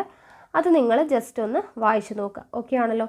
അപ്പോൾ ഇത്രയുമാണ് ഈ ഒരു ചാപ്റ്റർ എന്ന് പറയുന്നത്. അപ്പോൾ ഇതോട് കൂടിയിട്ട് നമ്മുടെ ഈ ഒരു സെക്ഷൻ കഴിഞ്ഞു. ജീവകങ്ങളും അപര്യാപ്തത രോഗങ്ങളും രോഗകാരികളും എന്ന് പറയുന്ന ഈ ഭാഗത്ത് വരുന്ന മുഴുവൻ SCERT പാഠഭാഗങ്ങളും നമ്മൾ ഈ ഒരൊറ്റ വീഡിയോ കൊണ്ട് പഠിച്ചു തീർത്തിട്ടുണ്ട്. അപ്പോൾ ഇനി നമ്മൾ അടുത്ത ക്ലാസ്സിൽ ഇതുമായിട്ട് റിലേറ്റ് ചെയ്തിട്ട് പ്രീവിയസ് ഇയറിൽ ചോദിച്ചിട്ടുള്ള ക്വസ്റ്റ്യൻസും ന്യൂ പാറ്റേൺ ക്വസ്റ്റ്യൻസും ഡിസ്കസ് ചെയ്യുന്നതായിരിക്കും. അത് കഴിഞ്ഞ് നമ്മൾ അടുത്ത ടോപ്പിക്കായിട്ടുള്ള കേരളത്തിലെ പ്രധാന ഭക്ഷ്യ കാർഷിക വിളകൾ എന്ന് പറയുന്ന ഭാഗത്ത് വരുന്ന മുഴുവൻ SCERT പാഠഭാഗങ്ങളും ഒരൊറ്റ വീഡിയോ ആയിട്ട് ഡിസ്കസ് ചെയ്യുന്നതായിരിക്കും. അപ്പോൾ എന്തായാലും നമുക്ക് അടുത്ത ക്ലാസ്സിൽ കാണാം. താങ്ക്